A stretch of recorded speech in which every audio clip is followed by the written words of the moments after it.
Cool.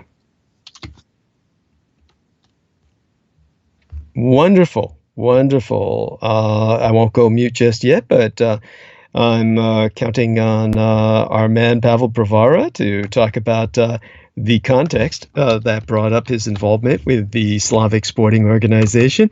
And I will be counting on him to kind of take us to the top of the hour and even beyond. So we're very fortunate to have him with us tonight. And he's not going to start his new job until tomorrow. But of course, that's only hours away from now.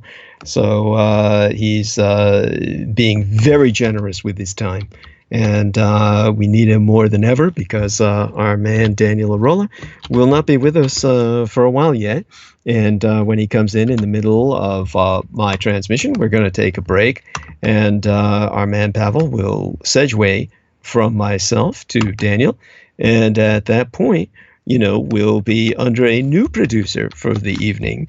Our man Pavel may hang out for a few minutes after that, but he's definitely going to, check in as early as possible. Hopefully he has some Benadryl or some sleep aids to force him to kind of go down for the night, because I do want him to kind of check out and get himself some rest before he begins his venture back into the work of, the world of, I guess, what we deem to be responsible adulthood. I mean, I wouldn't know about that world myself. I've done my best to, evade it at all possible.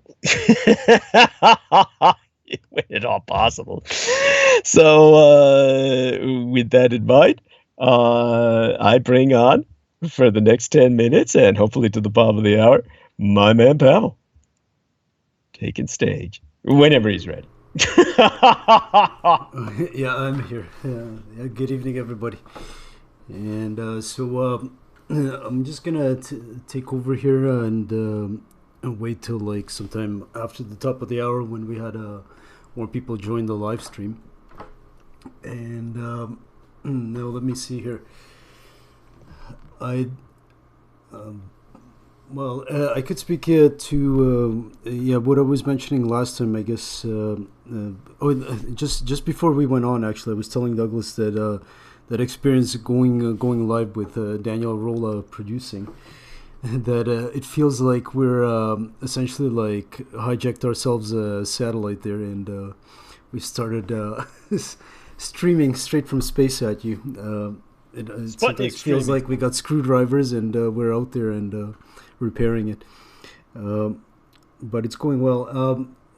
So like in that spirit, I guess that organization I spoke about last time, I guess the things that sort of struck me is I kept reading after some of the history, and actually it's not exactly how I thought early on. They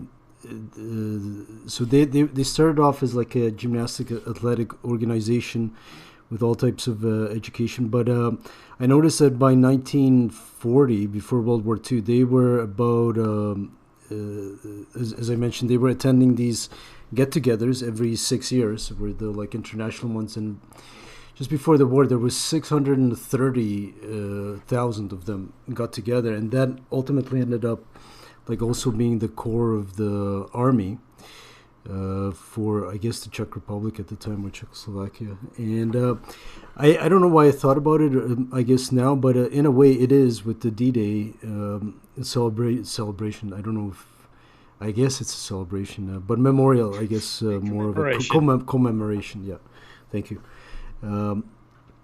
And I heard my father, actually overheard him talking to my grandmother, and interesting enough, he asked when my grandfather, when he went over, and so she remembered he wasn't actually in the very first sort of wave that like they dumped on the shoreline there, but I guess they must have gone in many waves over probably like a number of days. But he was overall part of that force that came over. Though I mean, I think the big thing was the fight against the Soviets at the time. Anyhow, but it made me, I guess, think of all that. And I was out here in Toronto. I was telling Douglas I went through the city, and if it wasn't for the newspapers and maybe like what I saw is hobby stores like doing, you know, like promotions for their toys for D-Day, then you probably like wouldn't be able to tell much that a D-Day was going on here, or that it had any, except for like what obviously the government does for veterans and so on, and that. But what I mean is there was no like, you know, I didn't have a square that I go to meet veterans. So who knows? I'm sure there were actual commemorations around Toronto. Anyhow, so I thought about so last time I went through this other organization, and like I say, so 630,000 by just before World War II, and when I read it over, it was Adolf Hitler actually like totally had the organization banned, because they were essentially, I guess, the prime military to oppose any kind of takeover and stuff like that.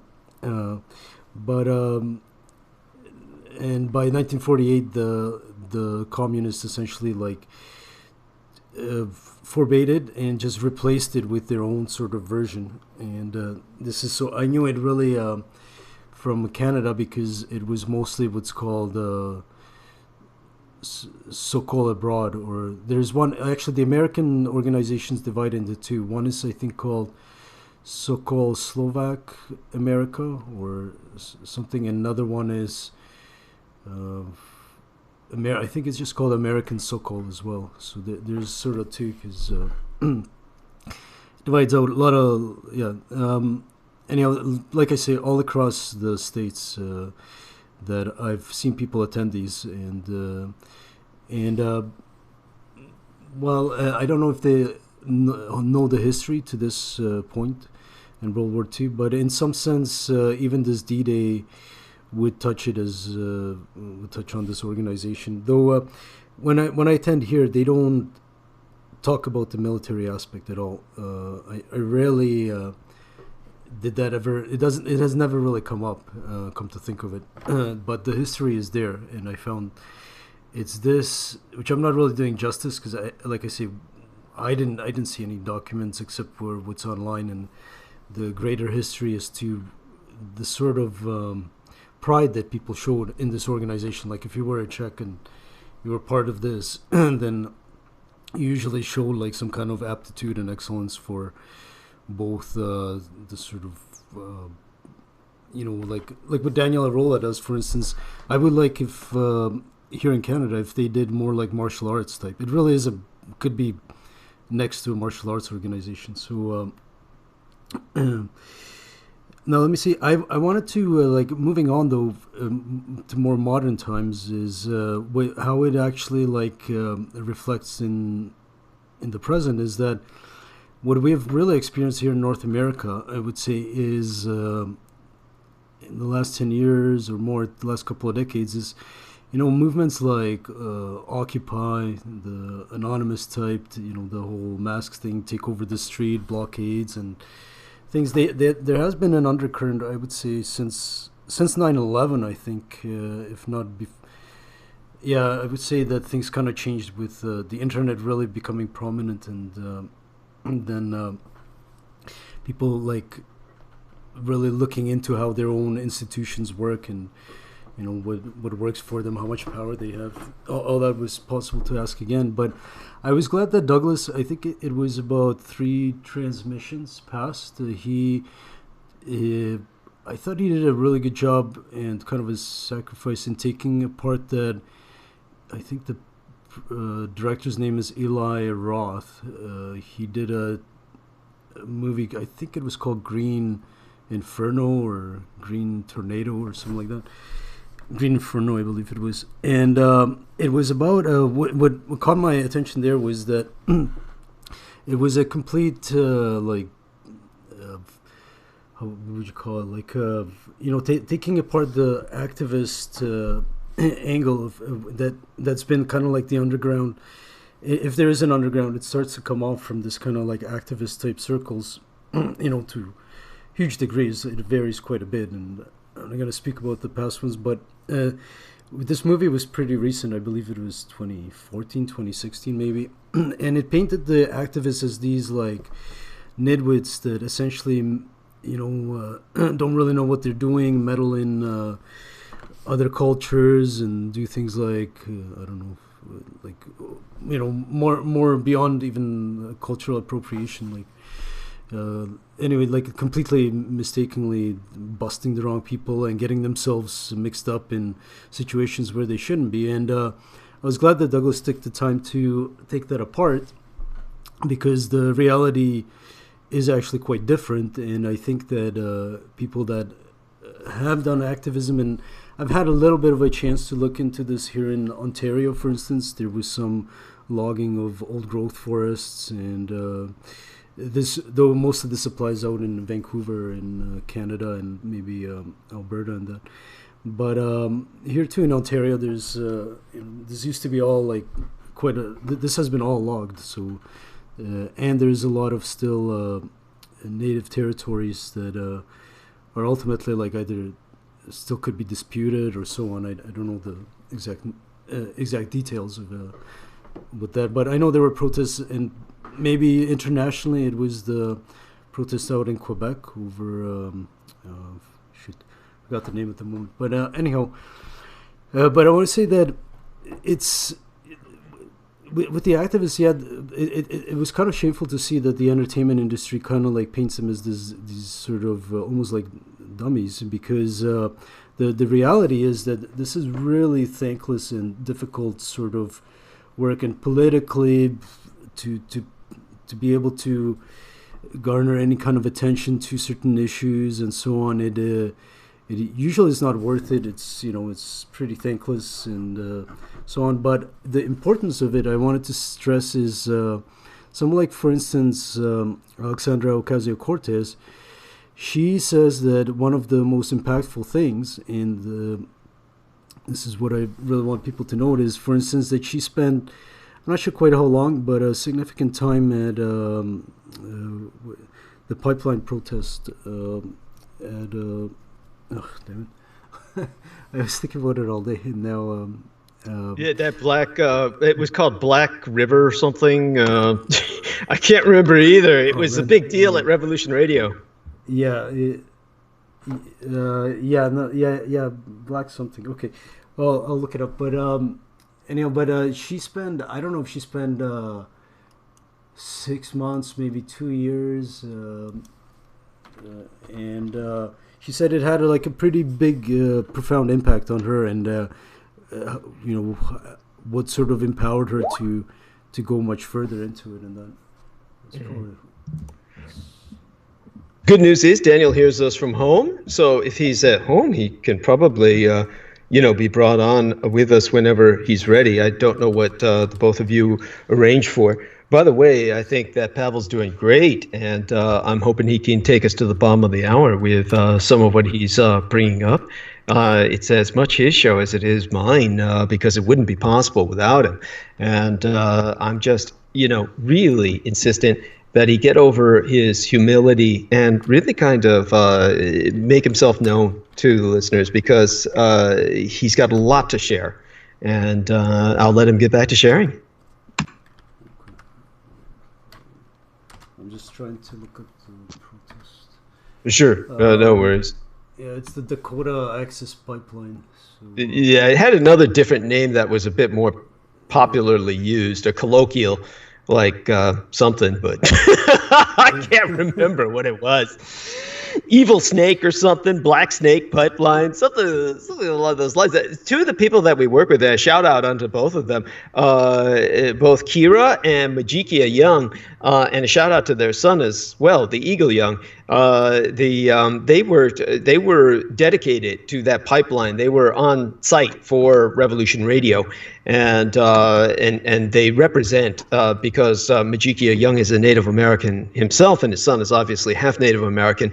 Kira Young, I believe, is European American, but they were working hard to advocate for the Native American community, and so they were painfully familiar with the ins and outs of that entire affair and what was going on with it. So, but please continue by all means.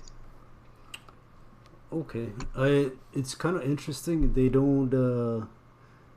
They tend not to mention the name. Actually, they always like refer to it, by the technical industrial name. Yeah, So standing rock, I guess.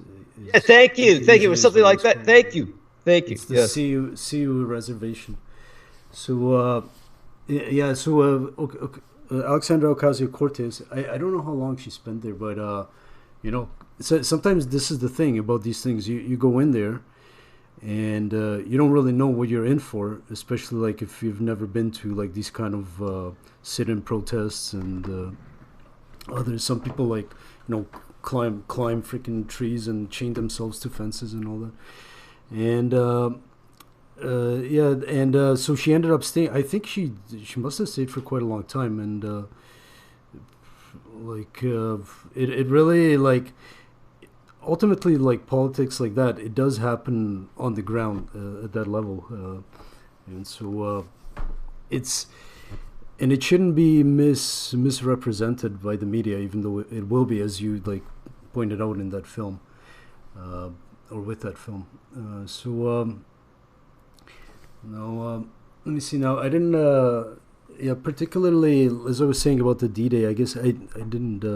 I haven't been going over what's going on in the news. I've been mainly looking at the stock market and things like that, watching how the economy. The only reason it's interesting is because Trump is always like really proud and ready to take the credit whenever like the market jumps a bit, right? But even like watching Trump like torment is not fun anymore. it's getting old. What can I say? But I mean, for America, it's tough because they're all sort of getting it ready to head up for the elections in the next year, and I think Canada has their own elections, and Japan too coming up. So interesting times ahead. Let me see. Yeah, I really don't. Not sure what else I could. With the channel, I guess. So yeah, tonight, just to let people know, I keep meaning to go and check what's going on. Yeah, okay. So people are joining in, so I think we're doing good. Yes. Yeah, people are leaving messages and things. So Emphasize to people about subscription, of course, and the subscriptions are not as fast incoming as they used to be. We're one away from 800, but yeah, encourage people, of course. This is the big chance. Anybody who's not subscribed, if you subscribe now, you could be the 800th subscriber. Yes, go on. And let's see here. I don't know. We'll can we give them something? Well, they're given our shall we say, our sincerest devotion, our sincerest affection, and right. You get a live stream, damn it, people. That's right. So, but this is pretty good, man. Like, yeah, it does kind of feel a bit. It only really like it's audio, right? Is what the live stream is about. Because the images on screen and stuff like that, they sort of go by. But anybody who works in sort of this industry, recording industry or audio industry, knows that what really has the effect is the audio, is what's being spoken and that. And so we can't, like Daniel used the Bluetooth headphones last time, and it throws it off. It gives it that outer space kind of feel because it's over like a small radio. So it's got that bending through space type thing, but I think overall it works out. The encoder's been running good. So yeah, if people have a chance, 801 somebody says. Mm-hmm. Richard Groiper. So yeah, people subscribe. Thanks a lot, guys. Mm-hmm. And, fabulous. There we are. I didn't even have the sign on. Yeah, okay, I see. Yeah, you're bringing them in. Yeah. Okay. So great. I don't know. Was there anything else about the channel that we should mention to people? Well, one thing that we have to remember is that I ultimately intend to monetize this channel and bring myself some very much needed passive income. So you might talk about some of the technology behind that or what makes that possible. Or just kind of muse aloud about such things. It would help us all kind of place into or provide people with the knowing that they will soon have an opportunity to place some money on the screen. Their names will be, of course, brought to your attention or whoever is producing Daniel's attention. And then at that point, at times the names will be relayed to me. And I will acknowledge them, during break or, at end of transmission. But of course, I won't interrupt my narrative usually. But definitely, if something important enough is brought to my attention, I would. So one of the things we have spoken of among so many others. So take it away.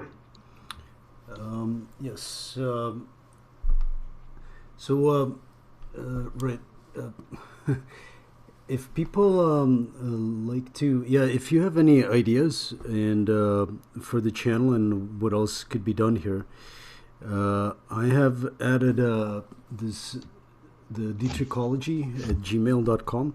You guys can email that maybe if you have any further, if you're just catching us through YouTube. But what Douglas is saying is that I think in the future we're going to look into essentially the stuff that's uploaded for it to have some kind of, I guess, YouTube plays ads. This is pretty old stuff for YouTube these days. I mean, I think it's 3, 4, 5 years old, the monetization. But it takes, I think there's now, though, it's kind of more difficult in a way because there's a month-long review period and so on. There's not too much worry about that. I don't know if the monetization or if anybody knows if it works for live stream stuff as well. I don't think it does, and I wouldn't, I'm not going to bother with it that much. But what we might do for the chat is possibly that might be the most direct way, but we'll still have a look at that. There's Douglas, there's noise in the back, man. Is that, oh, sorry, I forgot to go mute. I was just messing with the, usually it's Daniel does that. Yes, and last time that clipping in the background, that was not Daniel clipping his nails. That was him clipping his buds at the marijuana plants there. So preparing it for smokage. So you have to clarify that. There we are. But yes. yeah, it's always got to be aware. Otherwise, it begins to really look like we're on a satellite if we let too many sounds go by. So okay, and so so more with the channel. It might I don't know about the monetization, how that. I think it might possibly be for that, but it's just something that the channel can go through. There's nothing. It's not going to change much overall. We'll see. Otherwise, we would have to move to more actual digital broadcast. I don't know what they call it, but our own, and then we could actually do actual advertising for advertisers, people that want to support the program and stuff like that. But we'd have to, I think, take it outside of YouTube for that. Though YouTube, they have, the thing is with YouTube, it's a lot of reading and finding out what other things. And I can show you a channel, Douglas, that tells you a little bit, gives you tells you about your own channel from outside, and that and it's I think it would, if you really wanted to do use the YouTube channel to really maybe give people the kind of value for money, even for advertising, you might need to look into using different aspects of this YouTube streaming process in a differently effective way, sort of in different ways that people have, because it's a huge universe. I mean, YouTube is a universe to itself right now, And the question is, how much time do you want to devote there, or what your sort of end goal is? In that, because your main goal is to essentially publicize, something from your life, right? Is as much of your life as possible, because that helps everything else. Because there are high stakes people involved, essentially. So. Very much so. And definitely appreciate you bringing that up. Well, I'll take it from here, and I thank you for certainly taking us to this point. And our man Pavel's very tired because he's been, involved with preparing for re-entering the workforce. So let's get started. And thank you so much, Pavel. You can go mute if you wish. And I'll do my best to just kind of ad-lib. Not much point in saying otherwise, because I've definitely had no time to prepare for tonight.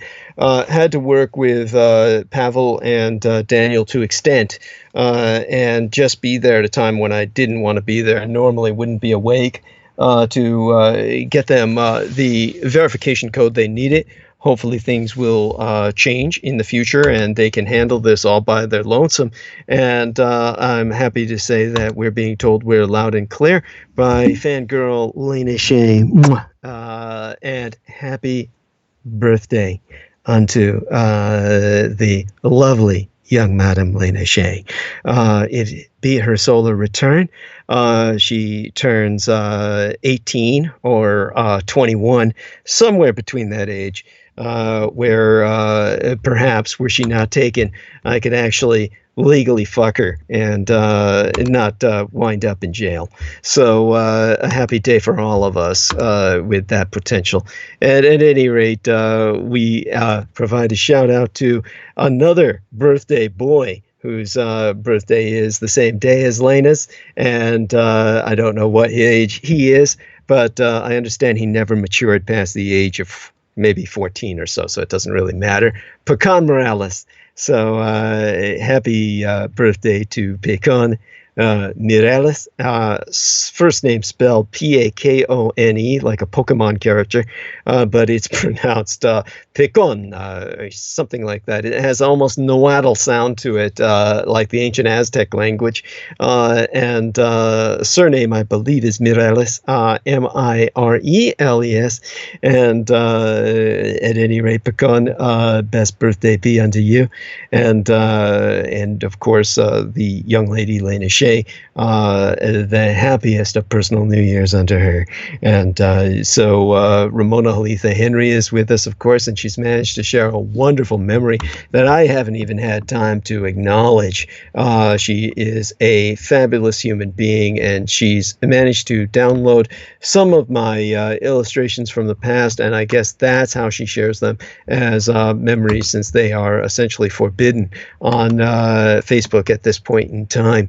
And definitely she has a message to come with it, and I'm very happy to say it's been very well received by people who have seen it and responded to it. You will find it shared on both the Pavel Pravara timeline, which is Pavel Edward, and you will find it on the timeline of our dear friend Sora Ayoy. And we are happy to say that she is welcome, if she has not done so already, to share it on what passes for our public community fan page at this point in time, the Renegade Military Historian, and they've made that so almost nobody can find it. It is Renegade Military Historian with an enormous amount of numbers behind it. I will read those numbers to you just for the sake of you writing them down. If you're listening to this as a recording later, you can take your time, halt it, and write it down. But it's Renegade-Military-Historian- 776799482714974974. You will not be able to access it without entering all of those numbers, unless Facebook simply recognizes you've been scanning for it a lot and simply brings it up from your search memory. And that's the one thing that makes Google keeping track of everything you search somewhat advantageous. So that would be at www.facebook.com/renegade-military-historian-776799 482-714-974. And of course, when people post things on my page, I almost never see it. It takes me a while before I even get to it. And I, will try and do so sometime in the near future. This being the busiest month of the year for me in so many ways, and many things are converging with renewal of my Medi-Cal and a number of other things. So in terms of what was shared, again, by our lovely Madame Ramona Halitha Henry, she had a message accompanying the image of myself in priestly garb, in priestly vestment. And she said, leaving this right here, my #1 favorite of all Douglas's artwork, which I'd saved and wished I'd saved more. I'd rather look at the beauty of things than the ugly, which is ubiquitous and taketh no effort to see or do. This one holds a special place, for through it his divinity shines and be felt. In here it be understood that the soul's essence, which is a part of the all that is, can never be taken away, no matter what confounding stupidity diseased minds put him through, and they be diseased indeed, fools that they be. Knowest, my dearest Douglas, your divine essence shines through and lives in thine heart, no matter what or where you are on the earth. Steady as you go, as this challenging journey be fraught with doubts, lies, and sabotage. It is not an easy journey. However, though it may not be easily remembered, creation made it so that nothing and no one can take from you what be yours by divine right. No one. So thanks on to the divine lady, Ramona Halitha Henry, the embodiment of grace herself. And very happy that she aims to keep the spirit alive from the old timelines that have been thoroughly nuked, scrubbed and salted from Facebook, due to, of course, the cultists of Michael Aquino doing their duties for the anti-gods in falsely reporting myself, of all things. All they can do is lie. Falsely reporting myself as a white supremacist. And remember, we'll be discussing D-Day in about a few moments, inescapably, as it has passed in terms of commemoration. And this is the Allied way of war. The Allies, all of the Allies, and I mean all of them, the British, the Americans, the Russians, and of course, their ubiquitous allies at this point in history, but not so in World War II. The Zionists of Israel, who at that point in history were on the side of the Reich and very much identified by the Allies as Nazi Zionist terrorists.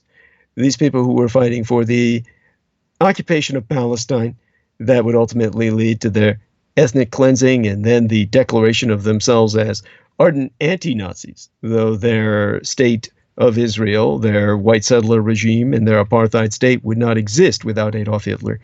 These are the very people whom my biological father established in their own nation, who later turned on him and all his own, and declared them the enemies of humanity, and now declared themselves the Allies. And the Allied way of war is one of cultural destruction, cultural genocide.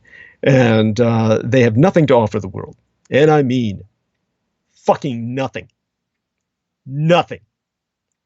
But grief, pain, and genocide, which is all they've offered the world through their entire existence as anti-cultures. And so the cultures that are creative, the Axis cultures, were targeted by them in their desire to seek and destroy all that is civilized in the world, all that is constructive, all that is beneficial to humanity.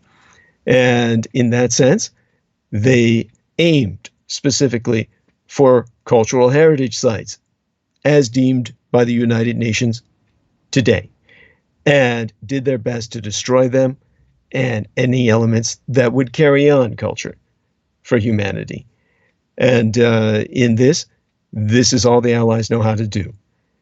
Someone like Richard K. Cole, the primarily active stalker who was given $1 million by Stephen Outram, the man who offered myself $1 million to have sex with him in drag, which is an important point in this June, this month of the alternative lifestyles and the history of alternative lifestyles that has been honored since the Stonewall riots.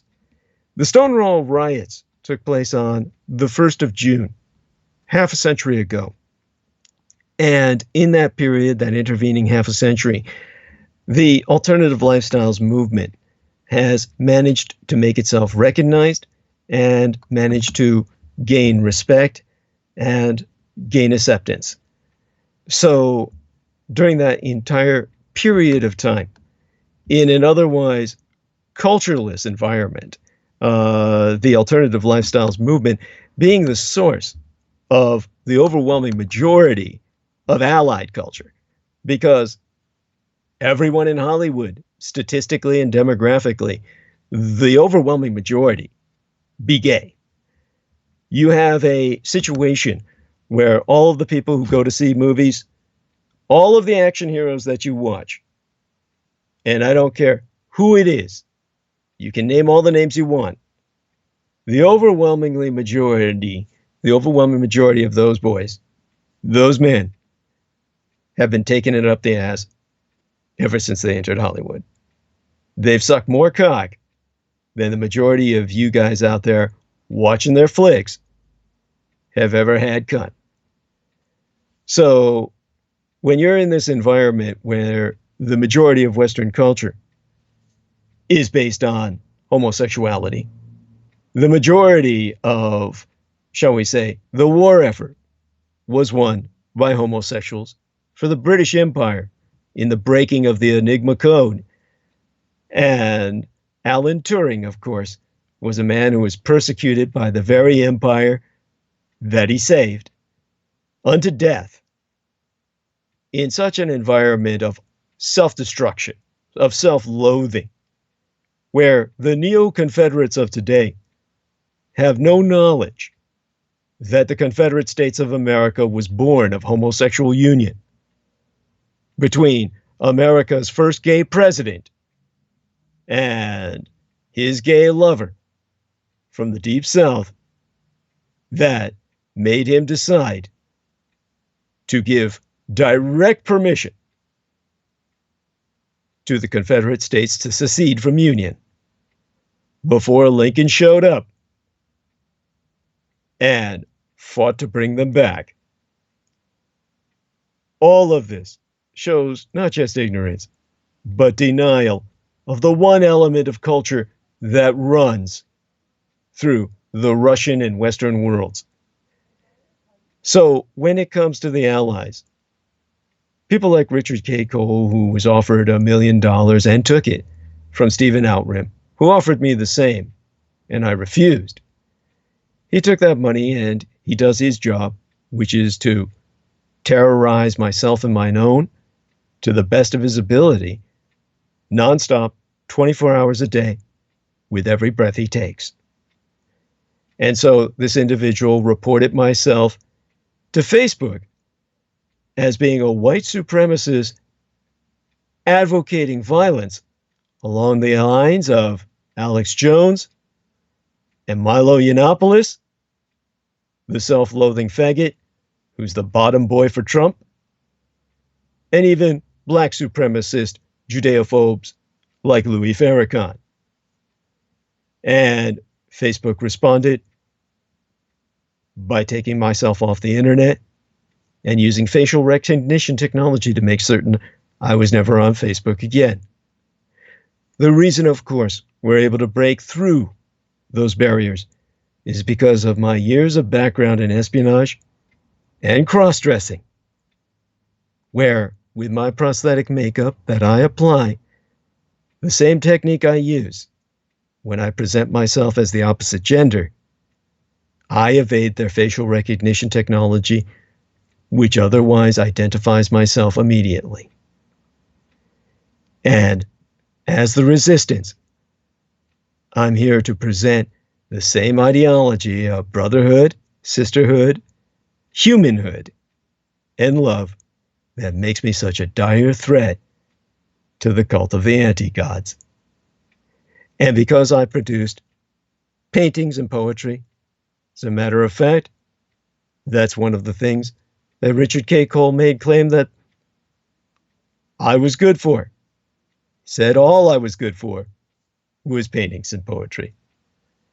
And since my timelines presented pretty much that as a monument to my late and sainted parents, Richard K. Cole has nothing of the sort to offer the world. No paintings, no poetry, no love, no words of any cognizance. All he can do is reach out and destroy. So like the Allies in World War II, firebombing, mass destruction, genocide, both biological and cultural, he had my timelines wiped from the face of the internet.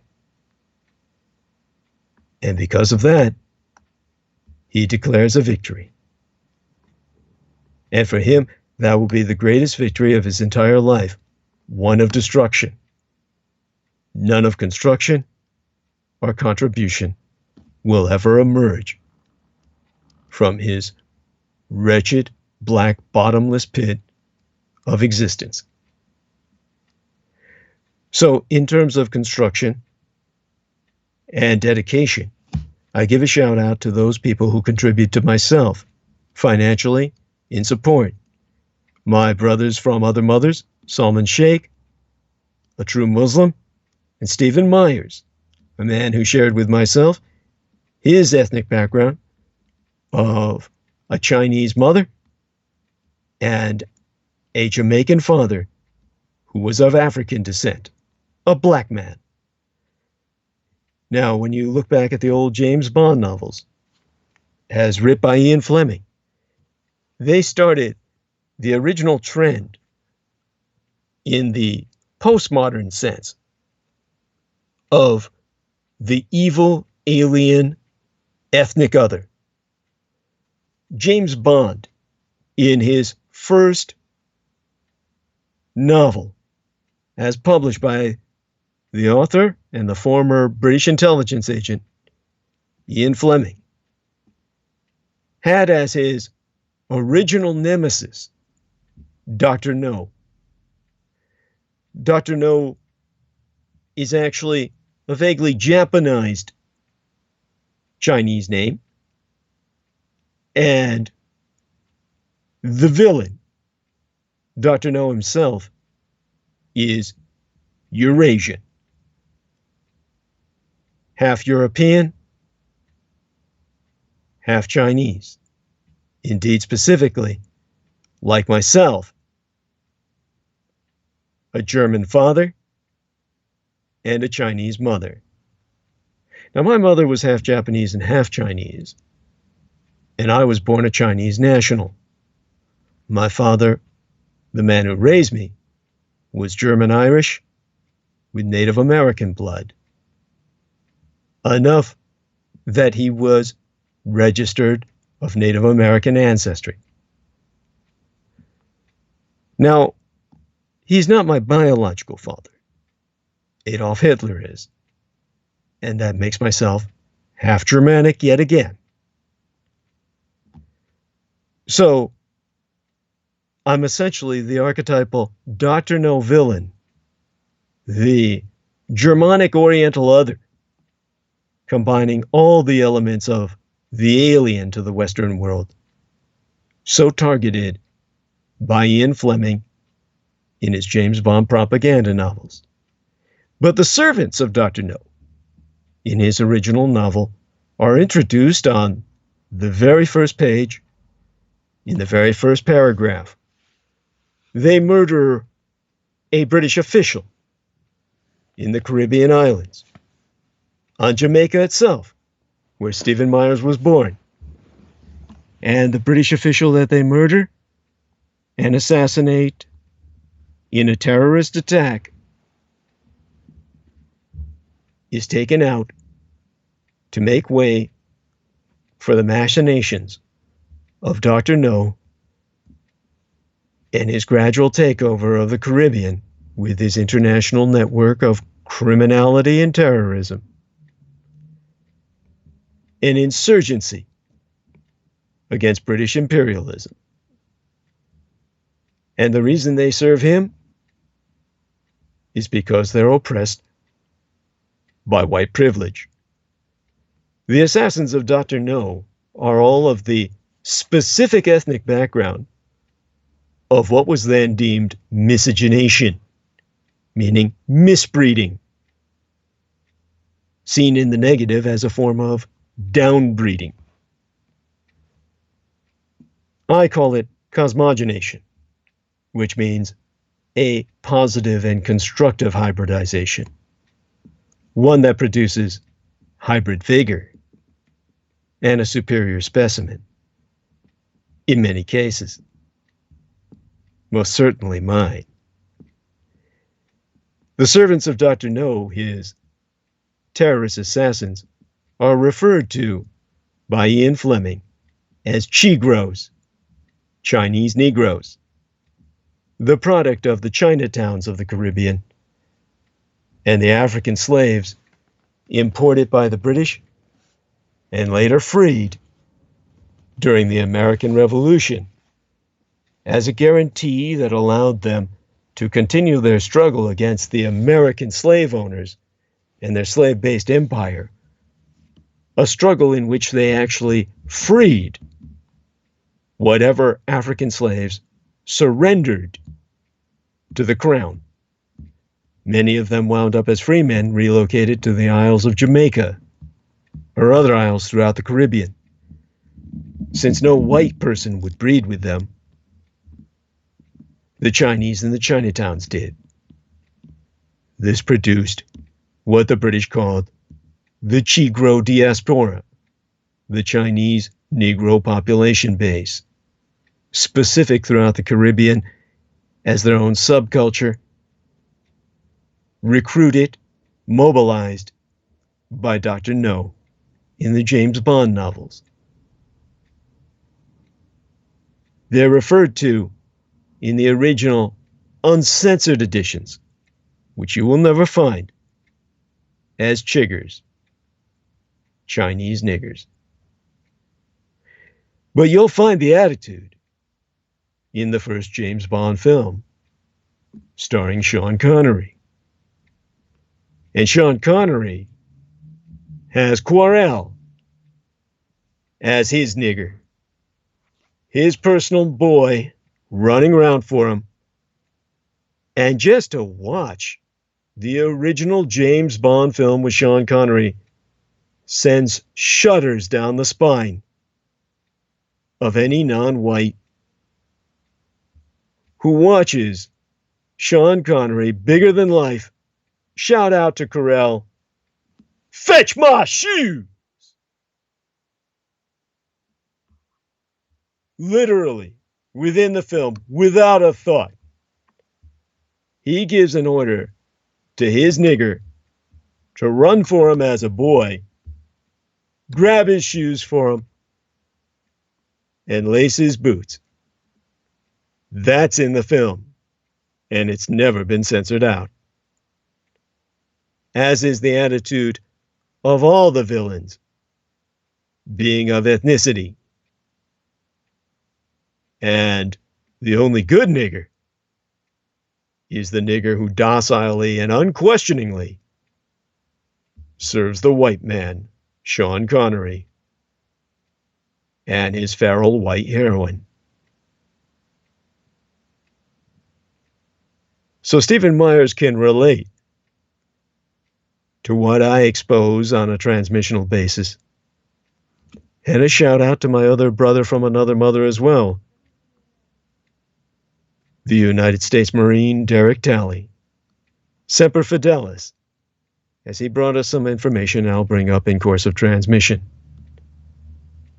Now, on the lighter side, I'm happy to report that I may yet find out why the British, or at least the people of the British Isles, are so into the maggot terminology. With that, of course, we bring attention to our Grand Magator, our archivist for Team Dietrich, Jonathan Warrington. Now, Jonathan Warrington, of course, without him, my entire collection of videos would have been lost. The whole story behind that is long and arduous and ugly as all the rest of my experiences in my struggle with the cult of the kings of Edom. One of the people assigned to me years ago that I had no choice but to work with. People don't understand that in my position, in the kind of background that I have, there are plenty of devil's bargains that it took me years to extricate myself from. One of those involved, of course, a woman who was involved with myself on YouTube that took all of my videos, stole them, and put them on Patreon to profit herself. We managed to shut that down at the cost of her deleting all of those videos. But the man who had been preparing for it all, in orchestration with us, was the Grand Magator, John Warrington. I encourage everyone to morally or fiscally support himself, he, our dearest English brother in battle, John Warrington, by subscribing to his channel, www.youtube.com/c/Magator. Magator being spelled Magator. And within that, you'll find his Dietrichonic Archives channel. That's tinyurl.com/shows.dd. Make certain to subscribe to that in turn. Whenever you subscribe to his channel or mine, click that bell, that notification bell, so that you'll know, in my case, when live streams start, and in his case, you'll know whenever he publishes something new or adds to his archives. tinyurl.com/shows.dd. I think you can hot link directly through that. Now, if you're able to do so without any inconvenience to yourself, some financial aid towards our archives manager, John Henry II McMills Warrington, will always be appreciated. You can relieve that by pressing the pound button, the pound sterling button in the upper right-hand corner of Facebook. And if you don't live in an area where the pound sterling holds sway, you can use PayPal, which will do the necessary conversion to donate him some funds through his personal address at John_war@hotmail.com. John_WAR@hotmail.com. Well, one of the things I've noticed lately was that there's a lot of superhero films, and Marvel, of course, has taken up the James Bond tradition and made many of their superheroes originally, aside from being Jewish, as the overwhelming majority of the X-Men were, many of them were made to be something exotic and appealing to the white working class Scots, or Irish, or English peoples, in the case of adding a little mystique to otherwise blandly white folk. So, if you're not up to date on all the English, Scottish, and Irish slang, Sophie Turner, James McAvoy, and Michael Fassbender have oh so much to teach you on a video put out by Vanity Fair. Now remember, these are people who are all portraying superheroes in the latest X-Men flick, Dark Phoenix, that, heck, came out in theaters during this weekend. So over the weekend, you would hear them on screen applying that Celtic slang, bolt your rocket. And so Vanity Fair has published on June 5th a video that I believe is simply entitled Sophie Turner, James McAvoy, and Michael Fassbender teach you English, Scottish, and Irish slang. Now, on this particular episode of Slang School, Sophie Turner, James McAvoy, and Michael Fassbender, who all starred in X-Men, Dark Phoenix, that came out during the weekend, do indeed teach us English, Scottish, and Irish slang. And that's where they finally told us the meaning of the term maggot and what acting the maggot means in the Celtic world and the world of the Anglo-Saxons. So I invite everyone to look that video up in their spare time when they find a moment after transmission. Now, a bemusing finale capped a very busy news week. And we're going to go into the week's end that was after a public service warning for Detroit. Detroit police are boarding up abandoned homes after a serial killer targeted women in empty buildings. Detroit police are, as far as I understand, still searching abandoned homes and boarding them up after suspected serial killings, and there's a lot of abandoned homes to be searching through. Even with a man in custody in connection with the suspected serial killings of 3 women that we know of in Detroit, the city is taking precautions to prevent more attacks. Since March, 3 women on the east side of Detroit have been found dead in 3 abandoned homes, all but partially left dressed, or their bodies left partially dressed. Police Chief James Craig has said that his investigators believe a serial killer and rapist was responsible. A man described as a person of interest was taken into custody Friday, going into this weekend. Authorities have not said why the man be a person of interest. And while I knowest his name, I am not identifying him because he has not been charged. But while the investigation is underway, the city has put into action plans to keep similar violence from happening again by boarding up homes. So police, the city, and community members are all working to collect information on the crimes that may have already occurred and prevent more from happening if possible. Volunteers in the community of Motor City are going door to door, canvassing the area near where these women were found, as confirmed by Detroit's Mayor Mike Duggan. Each of the 3 victims were found in abandoned residences, and 40 police officers are, even now, going out in teams of 2, have been doing so since Friday, to search open, empty homes, as ordered by the Mayor Duggan himself. As authorities fear that there may be more victims police have not yet been alerted to in yet more houses since the women were found days, and in one case, weeks after their deaths. Once police have cleared these houses in question, they alert officials to board them up. By the end of July, 1,000 houses on the east side will be sealed, boarded up completely, and hopefully prevent entry.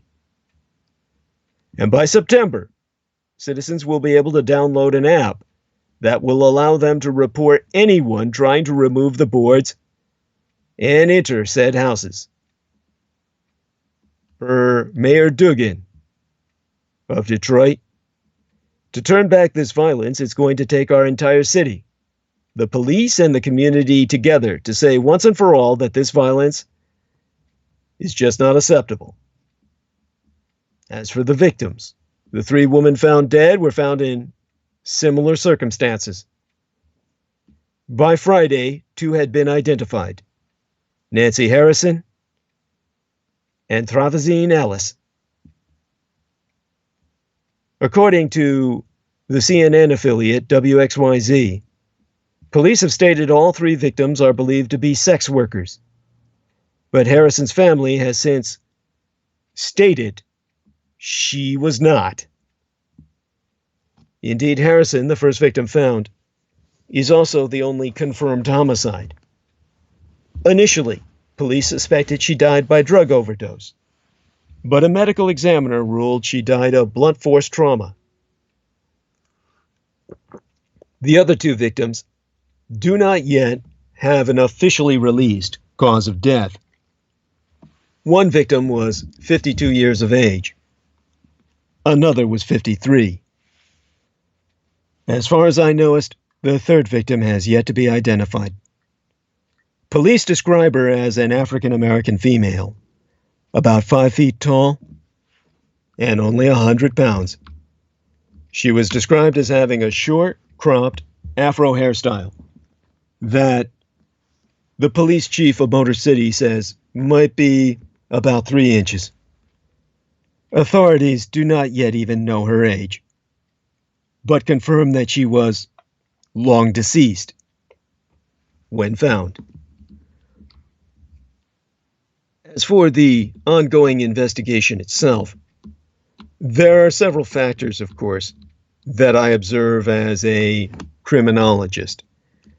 And, of course, what I report to you tonight will be very little about what's going through my mind. I can tell you that Police Chief Craig announced Wednesday, in the middle of last week, that police believed the 3 deaths were connected by that time and likely perpetrated by one person before the other 2 deaths were ruled homicide. Motor City Mayor Duggan has since confirmed that this move, in terms of public communications, be uncommon, but likely the right one to follow. Now, Friday, Duggan was quoted as saying, rather than wait until the chief knew for sure, he felt it was important to warn our community about the possibility of somebody killing women in this manner. The investigation itself began after police discovered Harrison's body in a vacant home on March 19th. Then on the 24th day in May, they found Ellis. On the 5th day of this month, but 48 hours are gone, perhaps 72 hours by this point, depending on your time zone, the third woman was found. But by Wednesday, already, Police Chief Craig had said, of course there's a reason why we are linking the 3, but because we are still very early in this investigation, we just want to identify the violent perpetrator above all else. One challenge Craig discussed midweek was that if the series of crimes was affecting sex workers, police would need their help providing information. But he acknowledged many would likely be apprehensive to speak with police. So as Craig has officially stated, and I state this as a citizen who uses professional escorts myself, I emphasize his own words, which I quote as verbatim. This is not about apprehending sex workers.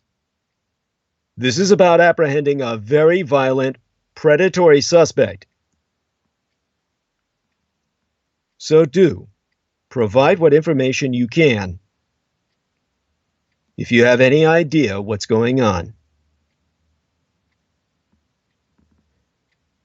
As for the rest of the week's end that was, I relay a positive story that's very sad for myself because it impacted myself tremendously in terms of my memories of my late and sainted sire, George Joseph Henry Dietrich, Chief Petty Officer of the United States Navy, whose life I would have given anything to have saved and preserved, that he would still have been among us until much more recently than he was in life, even still potentially with us today, because the genetics of my family are such that the majority of them would likely live to be 100, as I myself will likely do.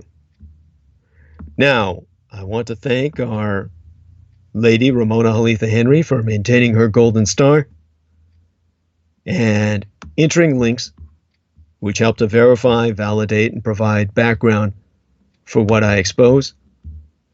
I want to thank our man Daniel Arola for putting up promotion for myself, so to speak, so that people have a sense of what to do and where to go to financially support myself. I'm going over my timelines now before I gather my emotional strength to delve in to what would normally be a very positive story, but is profoundly painful for myself. A Texas man gave his neighbor a life-saving gift and became the oldest living kidney donor in this nation at the age of 84. Frank Dewhurst wanted to help a neighbor. In the process, after donating his kidney to his neighbor Linda Knoll, he became the oldest living kidney donor at 84 years of age. The 72-year-old Linda Knoll had placed signs in her front yard and on her car searching for a kidney donor. She was that desperate. And Frank Dewhurst was walking in his neighborhood when he saw the sign in his neighbor's yard which read, "I am type O and I need a kidney transplant. Please help me." And the sign gave him pause. He was type O positive, as am I, since my plasma transferal, which for all intents and purposes and lack of a better descriptive, literally changed the polarity of my blood type, which had been the rarest in the world, that of my late and sainted Cyrus's, my mother, Diana Zujian Lynn Dietrich's, O negative. After the nanoplasmic transfusion, which literally killed me and had me clinically dead for a period of 24 to 48 hours, when I reanimated,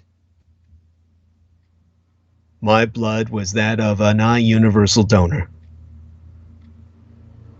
Now, Linda Knoll, the neighbor who had put up the signs I'm referencing, had been struggling with lupus since 1986, and the disease started to attack her kidneys circa 2001. She had trouble getting out of her car, which Dewhurst had witnessed, and she had to maintain a strict diet. Her neighbor Dewhurst had also seen the signs she had put on the back of her car, as well as via her social media posts. So he finally popped by for a visit. That was late last year. And now, 72-year-old Madame Knoll has a new kidney, Mr. Dewhurst. And Dewhurst, at his 84 years of age, is now the oldest living kidney donor in these United States. The decision to go through with it involved Dewhurst being in the homeowners association of their Austin, Texas neighborhood. So when he knocked on the Grand Madame Knoll's door, she thought he was going to ask her to take down the signs. And Dewhurst related that she said something like, "That's the last thing we were expecting from you." And Dewhurst had said he had read about kidney donors before, so he knew it was possible to live with one kidney. One thing stayed on his mind, of course, an article from the ̔ARP magazine that he'd seen maybe about a year before. Now, ̔ARP, of course, offers a lot of educational articles concerning the medical conditions of the aged and the elderly, because the AARP is a United States-based interest group whose stated mission be to empower people to choose how they live as they age. Now, it's got nigh 40 million members, last time I checked, and it's the most powerful lobby in these United States, aside from the National Rifle Association. And, of course, anyone like myself who has taken care of seniors for over a decade has gotten to the point where they think I'm a senior citizen, and I get AARP paraphernalia all the time. The ̔ARP acronym is the Association of American Retired Persons, and in that sense, they've hit the mark. I am semi-retired at this point in my life. And so one of the things they do is they educate people on exactly what it's like to age gracefully. So that magazine related an article that Mr. Dewhurst had read about 3 friends in Arizona who had gone golfing together, and one of them experienced kidney failure. Both friends got tested, and one was a match and able to donate their kidney. And Dewhurst recalled thinking the friends in the article had to be at least in their 60s. If they could do it, why couldn't he? And after discussing his idea with his wife, who was in full support, he went for it, and he and his neighbor were a perfect match. Now, well over 5,000 kidney donations happen every year, but only 200 donors in the past 24 years have been older than 70 years of age. There be a lot of factors that prevent older people from donating. The healing process takes longer, and there's a strict physical and psychological evaluation all participants must undertake. And kidney function declines with age, with most adults losing about 1% of functionality each year after the age of 40. So assuming someone starts at 100% functionality, by age 80, their kidney may only be at 60% functionality. But fewer than half of older adults don't have a significant decline in kidney function. And that's the category Dewhurst fell in.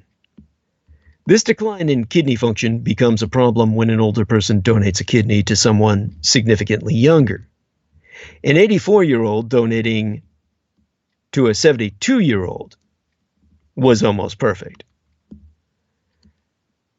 So, per Dr. Hassan Ibrahim, a devout Muslim who treated Dewhurst at Houston Methodist Hospital and evaluated Mr. Dewhurst before the operation was performed at Houston Methodist. Per Dr. Hassan Ibrahim himself, he be quoted as saying that when Mr. Dewhurst approached us, I did not put him through the physical evaluation process. Instead, Dr. Ibrahim met with Dewhurst for an hour to discuss the issues. Houston Methodist had taken kidneys from other older patients before, one 80 years of age and one 79 years old, but never someone as old as Dewhurst, who was about nigh half a decade older. And Ibrahim said he was impressed. Dewhurst was active for his age and not on any medications, making him an ideal candidate. And now, his neighbor has many more years left in her. Dewhurst is now the country's oldest living kidney donor on record. The record's being kept by the United Network for Organ Sharing, which I have sourced. He's 85 days older than the person who held the record before him.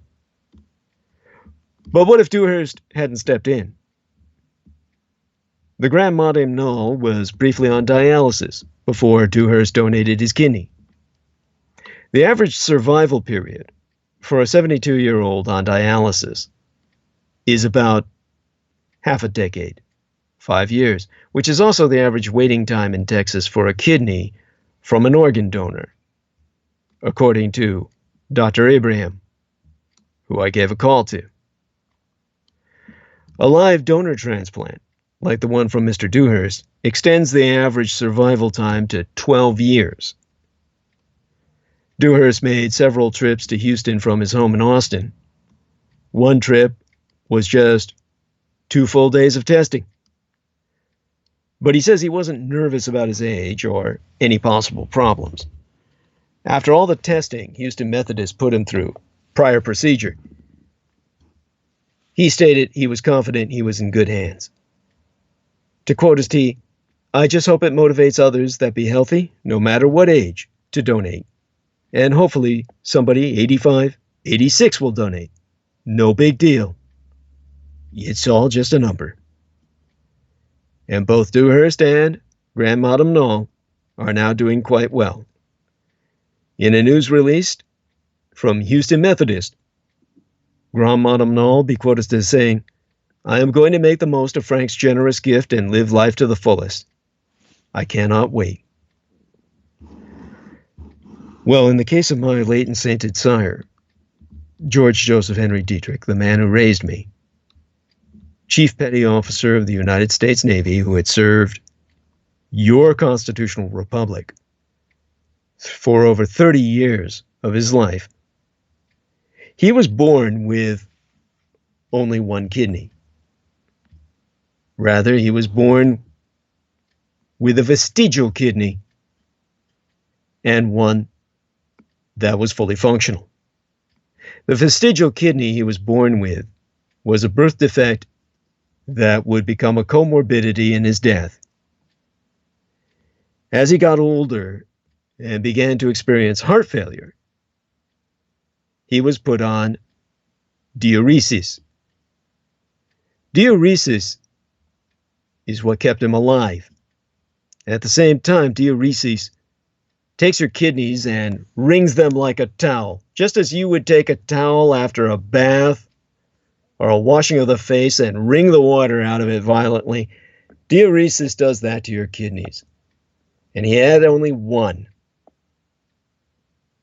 When my dad began to go into renal failure because of the incredible incompetence of both the Veterans Administration and UCSF, an incompetence so painful, I have done my best to drug it out of my memory. One of the reasons I massively abuse drugs is to destroy what memories I have. In the case of my father, he had also experienced a case of penile cancer. It was in the head of his penis, the mushroom tip we all know and love. And resultantly, he had to experience a penectomy. That was an excision of that mushroom tip to prevent the cancer from going further up his urinary tract. Now, this is actually amusing in its own right. I swear unto thee, no humor intended, as funny as it is. Once the head of his penis was removed, I swear unto all the gods of my ancestors and the Lord Most High above, my late and sainted father's IQ tripled at the least, maybe quadrupled or quintupled. He was able after that, by orders of magnitude, to intellectualize, philosophize, learn, communicate, and express in a manner that put his previous years to shame. There truly is something to be said that the majority of men out there are deprived of enough blood in their body to keep one head erect at a time. All your blood is either in one head or the other. There's never enough blood in the body to keep either operational or both at the same time simultaneously. Once my father lost the penile option, at least to extent, his cerebral head began to function in a manner most impressive. So, my late and sainted sire gained some advantages, but unfortunately, they continued to bring him back for a test by inserting a micro camera up his urinary tract via the piss slit he had left with removal of his penile head. What penis he had left still, of course, had a urinary tract opening. They would stick a micro camera at the end of a plastic tube up that once a year to test for cancer recidivism, any return of cancer. Now, I was only to find out after his death that this was entirely unnecessary. The chances for recidivism of that particular form of cancer are extraordinarily rare. All they were doing was exploiting my father to train medical students how to perform this test. So while they exploited him, one of these medical students had not consulted his record one year. They didn't know he had a penectomy. They simply thought he had a malformed penis and that he had never experienced circumcision and that the skin of his penis had overgrown. So they jammed that camera up my father's piss slit and plugged his urinary tract. Now, since he couldn't piss, and they kept pumping him full of diuretics, his bladder swelled to the size of a bowling ball, ultimately to the size of a camel hump, and pushed him into renal failure, full kidney failure. All while he had congestive heart failure. Now, I managed to pull him out of all of that. And I had them surgically intervene to reopen his piss slit.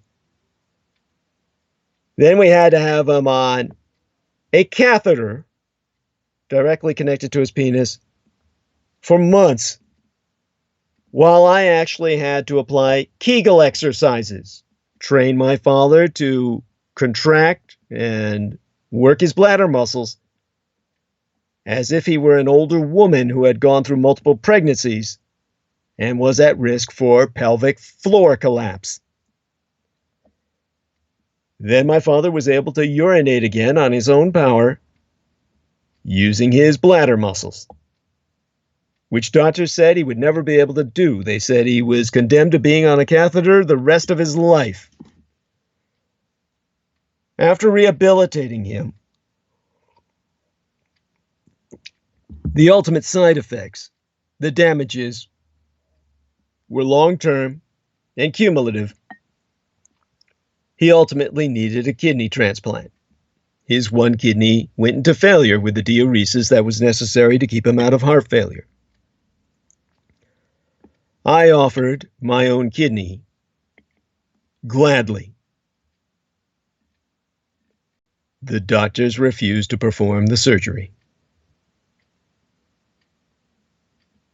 They said, "Oh, your father's old." He was no older than Mr. Dewhurst and younger at the time. Maybe he was older, 86. If I remember, he died at the age of 87. So he was probably around 84, 86 years of age between that period of time. He otherwise was in excellent health. But they refused to even put him on dialysis, insisting, "Oh, at his age, you have to let people die."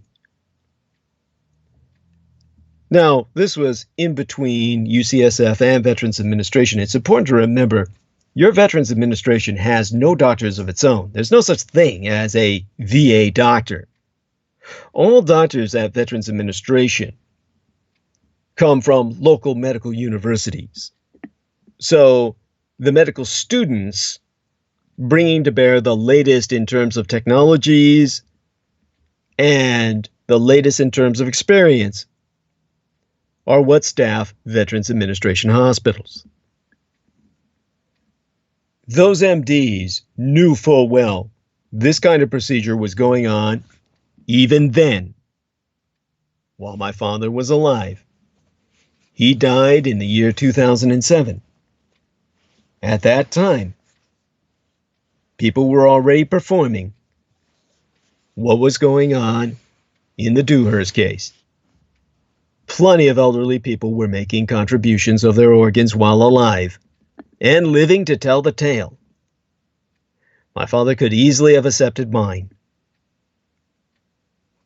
The MDs wouldn't allow it, either in the civilian hospital or the Veterans Administration, which was the same staff as UCSF, because all VAs derive their staff from local medical universities. This, of course, became a comorbid factor in my father's murder, what they called thanatization, a death processing. That was his reward for serving you and your filthy constitutional republic. He sacrificed his life in the military and his baseline sanity, afterwards, of course, suffering, as I do, complex post-traumatic stress disorder. Whatever you do, don't ever serve this constitutional republic. The reward I got for it was a group of gang stalkers on my ass, forging documents to claim I never served in your goddamn military, as if that were some kind of fucking service, as if that were something to aspire to. And they went so far as to forge documents to claim my father did not serve. You can see the crap these fuckers wrote on the websites of Green Beret Master Sergeant of the U.S. Army, John Victor Lillier, a man who I brought a federal agent on my own program to expose as a documents forger guilty of felonies,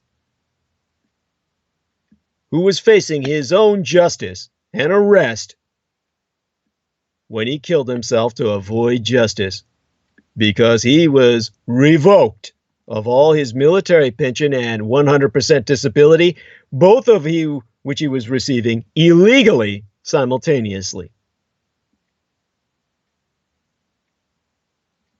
It's called double dipping. Once you receive veterans disability compensation, you lose your military pension. It took me years of advocacy to get my father on what was called concurrent receipt. My father was offered a choice between concurrent receipt and the Congressional Medal of Honor. He took the concurrent receipt gladly, saying they could keep their fucking medal. We needed every dollar we could get. The medal is meaningless. There's no coinage of honor in a service that doesn't honor its servicemen. The only ones that are honored are the Satanists, the cultists of the kings of Edom. Those are the cultists who attacked my father and continue to attack myself. These are Satan's services. Steer clear of them if you fear God.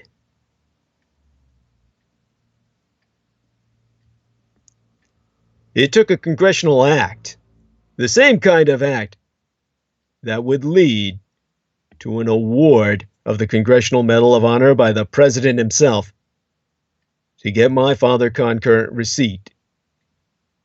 U.S. Army Master Sergeant John Victor Lillier was getting that same benefit solely because he was a cultist of Michael Aquino and forged documents at will and at whim based on bribery to Veterans Administration's personnel to give him for free without a day of combat experience in his goddamn life what my father had earned through 30 years of pain and injuries in every major war from World War II to Korea to Vietnam.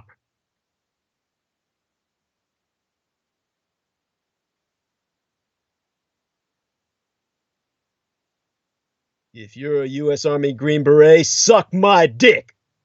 You can kiss my goddamn ass.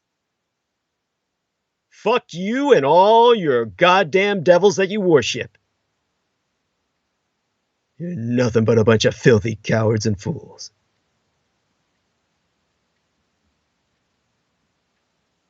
That brings us, of course, to Europe and America 75 years after D-Day.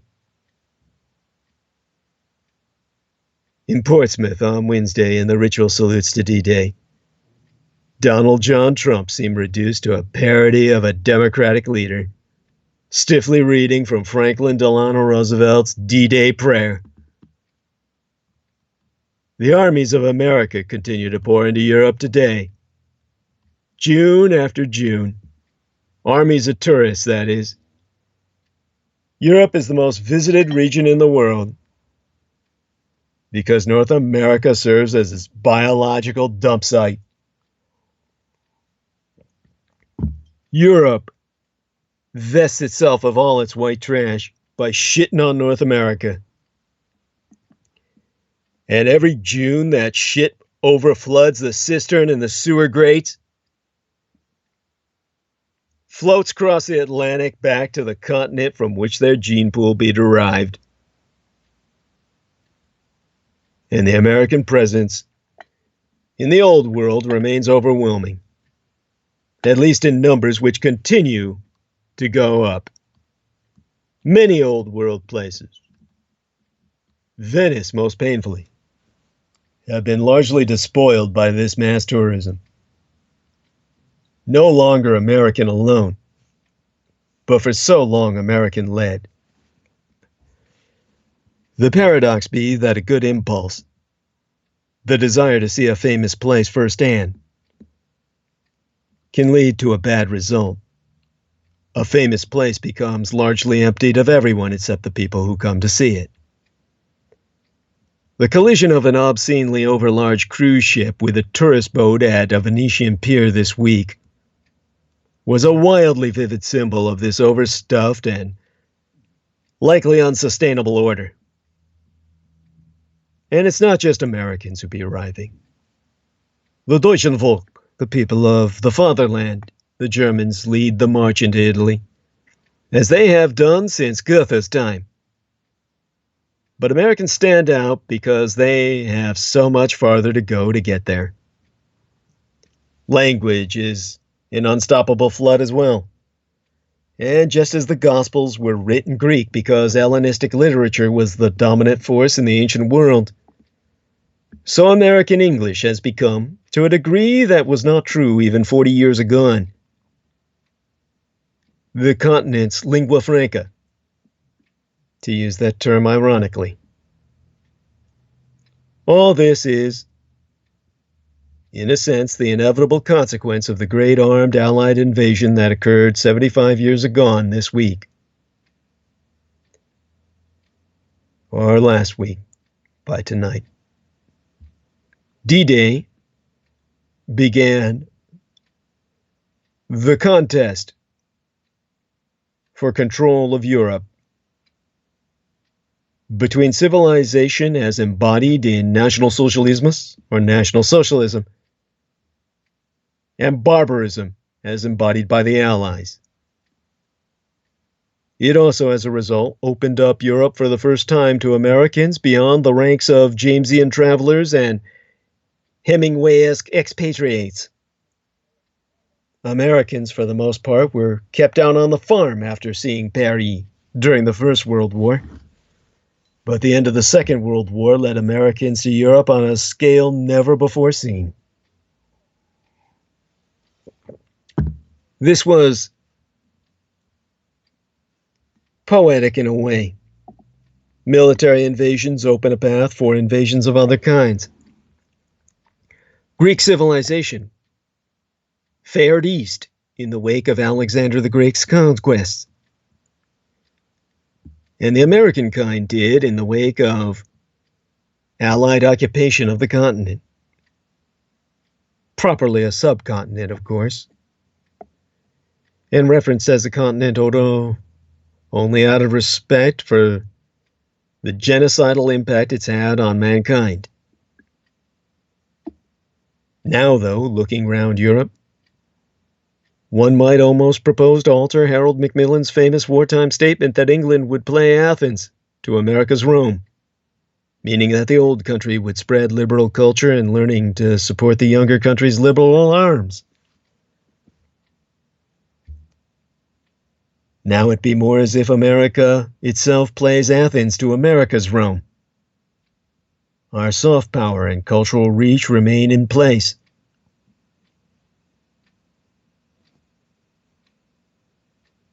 England's liberal culture and learning has not supported America's liberal arms at all. Rather, the music and the street musicians who play outside the Pantheon in Rome play the themes from movies such as Twilight and Titanic. Not English productions, even if so much of America's harder power seems in relative decline, or remains ever in ascension, or at least a legacy that lasts a little longer, be its music and its movies. And judging from headlines and conversations, that's how Europeans see it. The grotesque spectacle of Donald Trump in London this week seemed far from disquieting to Europeans, to have left them largely indifferent. They've mostly accepted the absence of an American model. Besides, every country on the continent, the subcontinent, is suffering its own crisis in which some form of irrational nationalism, at war with the liberal cosmopolitan experiment, has taken hold. The experiment is failing. Even in solidly Republican France, President Emmanuel Macron be battling the far-right movement of Marine Le Pen, a less vulgar Le Pen than her father, but still a Le Pen, the devil's daughter, as she be called. In Britain, the monumental madness of Brexit continues long after its folly has been made plain. While in Italy and Greece, bizarre, populist-personated elitist coalitions continue in place, though the recent elections for the European Parliament, however narrowly symbolic they be in terms of the actual power they carry within each nation, augure a return of saner politicians to power, for the present. Nevertheless, Trump's assault, not on the mere norms, but on the very principles and practices of liberal democracy, remain frightening. The only thing more alarming being the ease with which his actions have been normalized and treated as eccentricities rather than the affronts to liberal democratic values that, for all their seeming triviality, they truly be. Principles be built out of many bricks. Even the loss of one weakens the whole.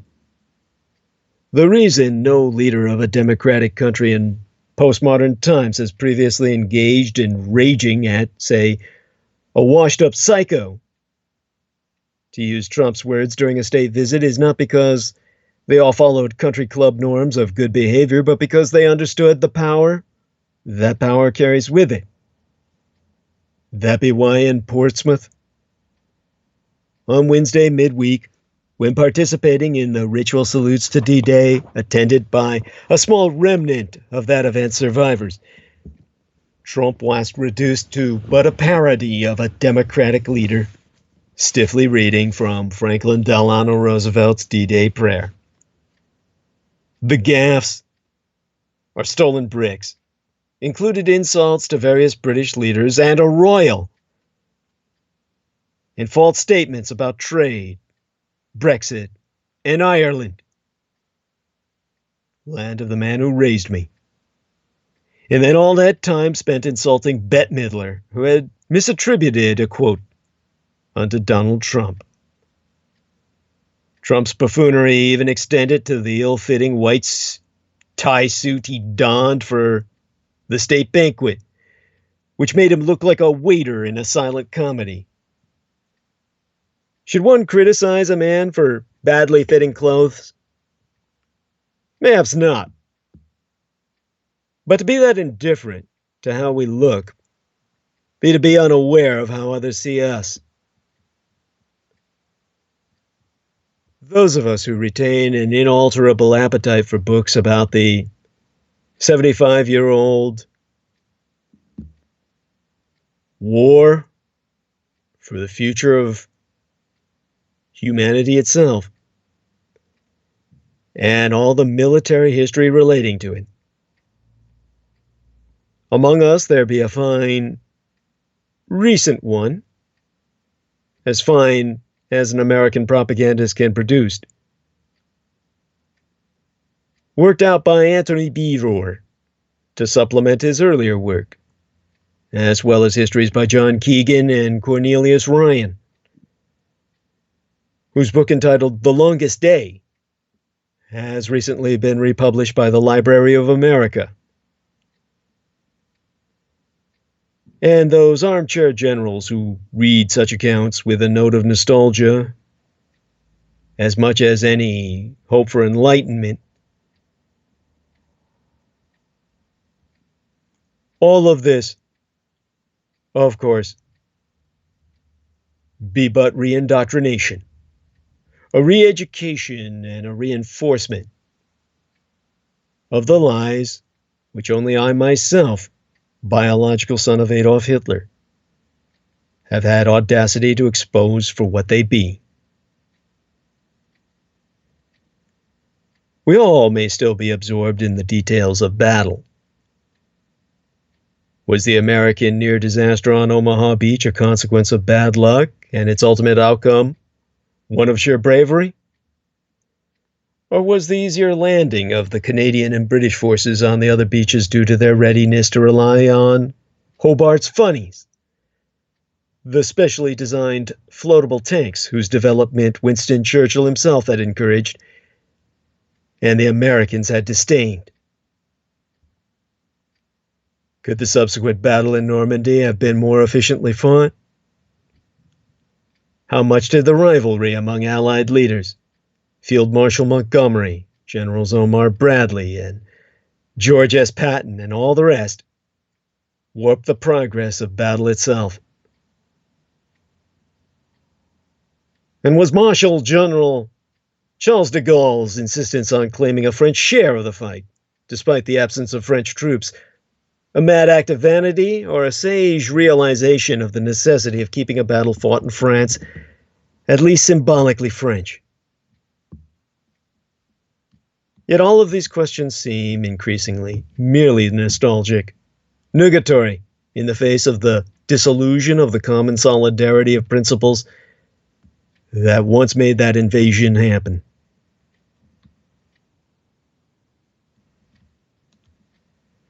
Trump's contempt for the principles that were platitudinally mouthed throughout the war on Adolf Hitler, my biological father, be made more manifest each and every day, with each and every breath he takes.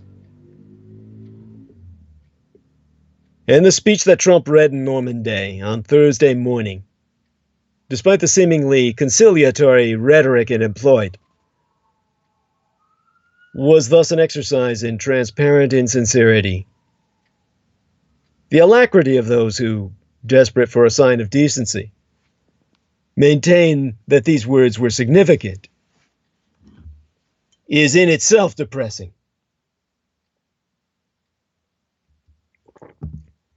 The invasion, as any historian would recall, in disambiguation from a Russian or Western propagandist, manifested because at that moment there was, however evil, a genuine impulse, however scarred by national rivalries, an allied motivation to intervene on behalf of bestiality against humanity itself. Eisenhower mouthed of a crusade in Europe for communism. And manifest the end results with Stalin's armies entrenched in Eastern Europe and America immediately enlisting the aid of Nazi scientists to keep the United States military in parity with the Soviet dictator, were more painful and ambivalent than any Westerner would have wanted, via the mockery of Christian crusade.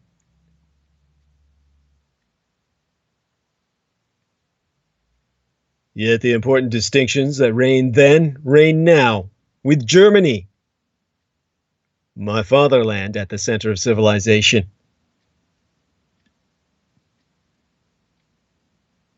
And the West awashing on the shores of the subcontinent in both material disintegration and biological degeneration.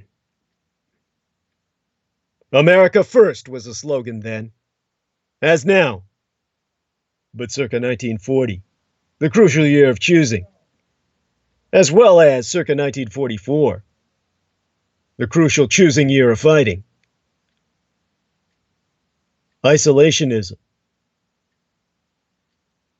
in the face of a higher standard of evolution, lost out in a need to make the world safe for what was called the common man, the euphemism for the biological and cultural degenerate, now personified in Donald Trump. Why does the Atlantic Alliance now seem on brink of coming asunder?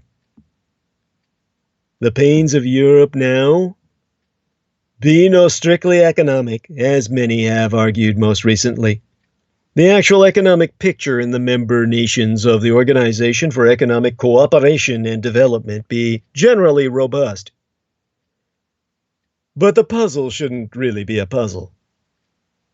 The struggle between open and closed visions of society is not a narrow historical one, but a permanent and, there be no other word for it, a spiritual struggle, with the desire to retreat into a shell in constant battle, no other word for that, be extant for employment either, with understanding that others have their stories, and that only a common effort, bridging nations, can help humanity survive de-evolution, both socially and biologically. Once everything else be boiled off, American national ambitions, Canadian ambivalence about its colonial role, British desires to maintain empire, the French need for self-absolution through symbolism, the basic, deep, underlying urge of 75 years agone was palpable. To remakest a subcontinent that had gloriously gained its way into the image of something degenerate, debased, even at the cost of immense sacrifice. Because the Allies had naught but the numbers to offer in battle. Joseph Stalin himself being quoted as saying, "Quantity has a quality all its own." And by sheer numeric superiority, the Allies overran the fountainhead of civilization. Behind that common action, common here being applied most pointedly, that fateful morning, were common principles. Greed, lust, debasement, and derogation. We can still name some more. The masks, or the platitudes, under which the base instincts were subsumed. A subordination of military to civilian rule, with what was purportedly an efficient, as opposed to fetishized, military ideal. What has become a cult of professional military men who professionally debase all those who serve in combat, that the non-combatants can claim benefits for which they have not earned a penny, while forging documents on combatants such as myself or my late and sainted sire, to claim we be at their level of cowardice. A false belief in educated democratic armies that, having gone professional and dispensed with the draft, now recruit those who would otherwise be in prison and belong nowhere else. And with all that, a sense that actions have to be articulated and never seem arbitrary. Eisenhower's order of the day to the sailors, soldiers, and airmen going into battle be still worth reading for its clarity of aim. The elimination of Nazi tyranny over the oppressed peoples of Europe. A satanic inversion of truth and reality, if ever there was. A reverse reading of the Lord's Prayer. The National Socialists defending the European peoples in aspiration towards a higher state of evolution.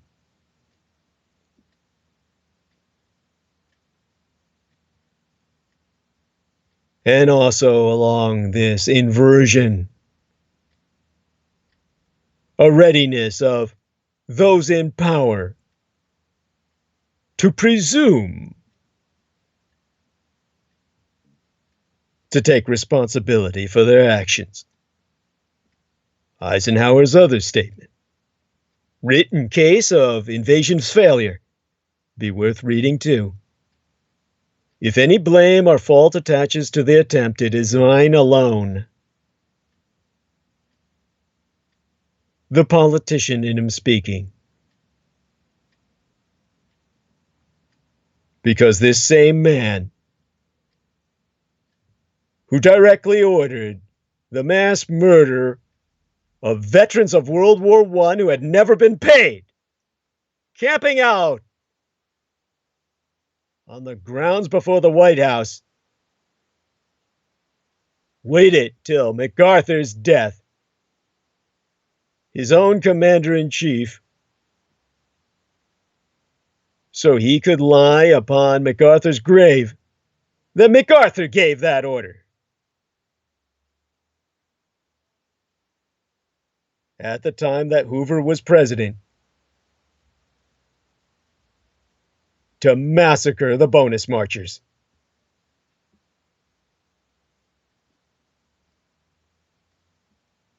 That same Eisenhower,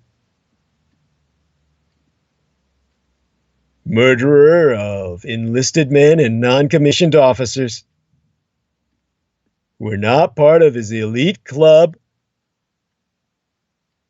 of commissioned officerial status, be why, when he was made Supreme Commander of Allied forces in Europe,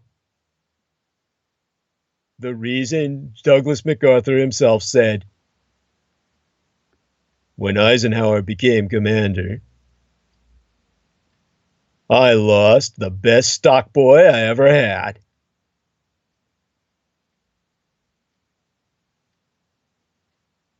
Common action rooted in a common hatred of an ascendant power working for the ascension of all humanity worked then for the barbarous and the bestial.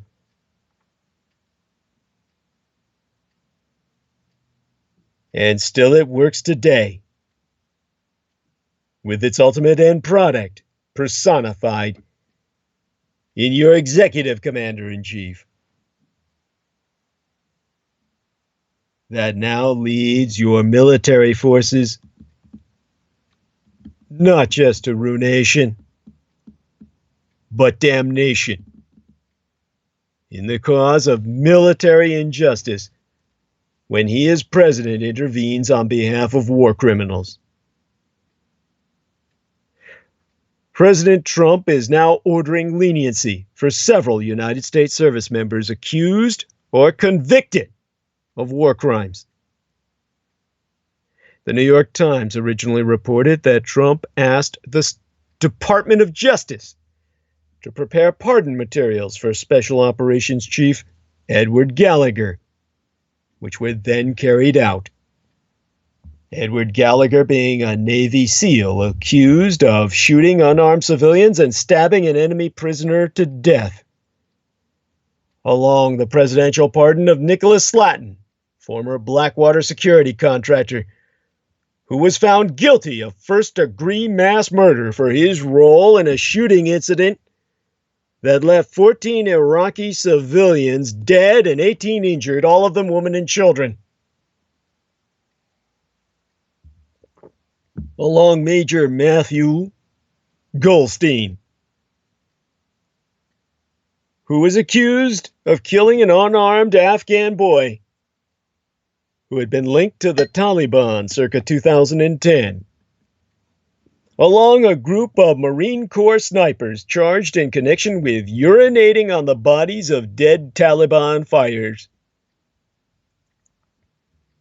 before taking the bodies of those dead fighters, soaking them in gasoline and setting them alight, on which to roast marshmallows and, so they claim, pop popcorn, as if the stench of the burning bodies was somehow conducive to appetite. The pardons, of course, were originally planned for Memorial Day, the holiday intended to honor those who gave their lives while serving in the United States Armed Forces.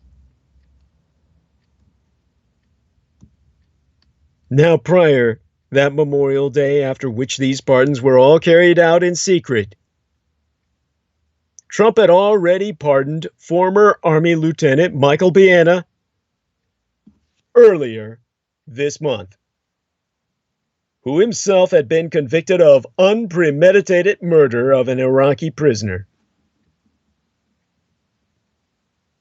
And yet, we have been here before. Circa 1971, a military jury rendered a verdict that a young service member named Lieutenant William Calley was guilty of war crimes in connection with the massacre at the Vietnamese hamlet of My Lai. Throughout Calley's trial, there had been massive public outcry proclaiming his innocence. Even if this man had committed the acts for which he had been accused, his supporters all said they took place in the fog of war, and he'd spent months watching his friends be maimed or killed by that enemy Asian other, personified by Ian Fleming as the alien Dr. No, the chigger or the Chinese nigger, or any other byproduct of non-white shenanigans. That, of course, earns naught but the hatred and fear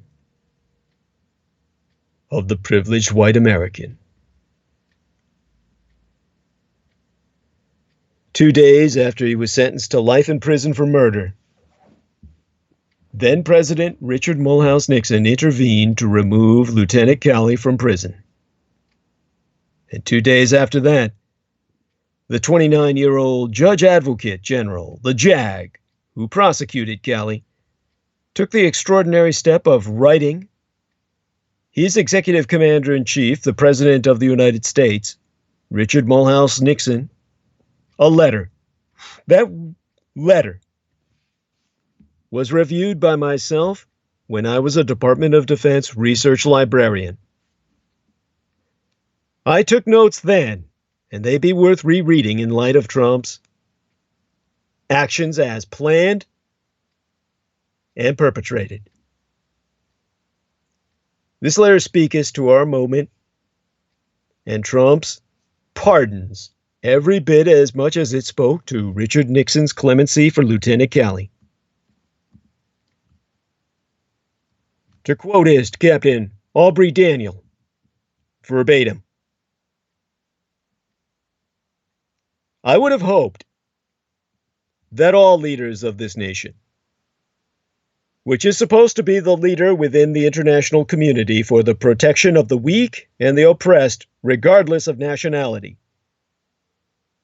would have either accepted and supported the enforcement of the laws of this country as reflected by the verdict of the court, or not made any statement concerning that verdict until they had had the same opportunity to evaluate the evidence that the members of the jury had. Lieutenant Calley was the only individual convicted of war crimes in connection with My Lai, the most notorious abuse committed by these United States during the Vietnam War. On that 16th day in March of 1968, roughly 100 American soldiers stormed the village of My Lai, killing over 1,000 unarmed civilians. 504 to be exact. Those where there was enough body left to be counted. Inclusive 17 pregnant women we know of, and well over 100 infant babies. 56 on record. Burned alive and sacrificed to Satan in open ritual. You Americans must be proud. Michael Aquino was.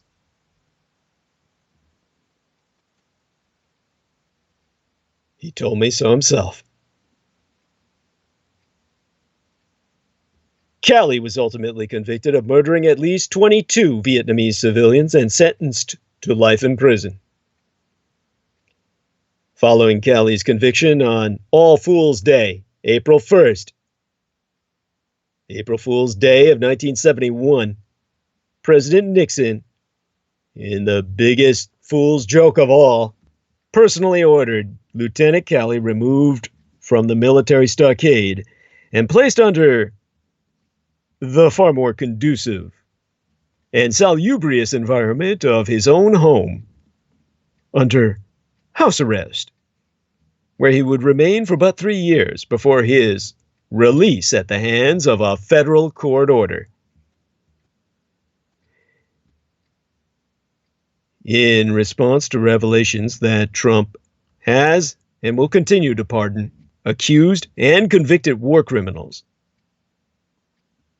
commentators have been rightly pointing to the specter of My Lai, Calley, and Nixon. Meanwhile, some former military officers have taken the unusual step of going on record to express grave concern about the message the president's decision might send to American troops. Current senior officials have not yet spoken out publicly, although some have reportedly warned that if the United States is seen as not respecting international laws of war, American troops would be at a greater risk of being mistreated or killed should they be captured on the battlefield.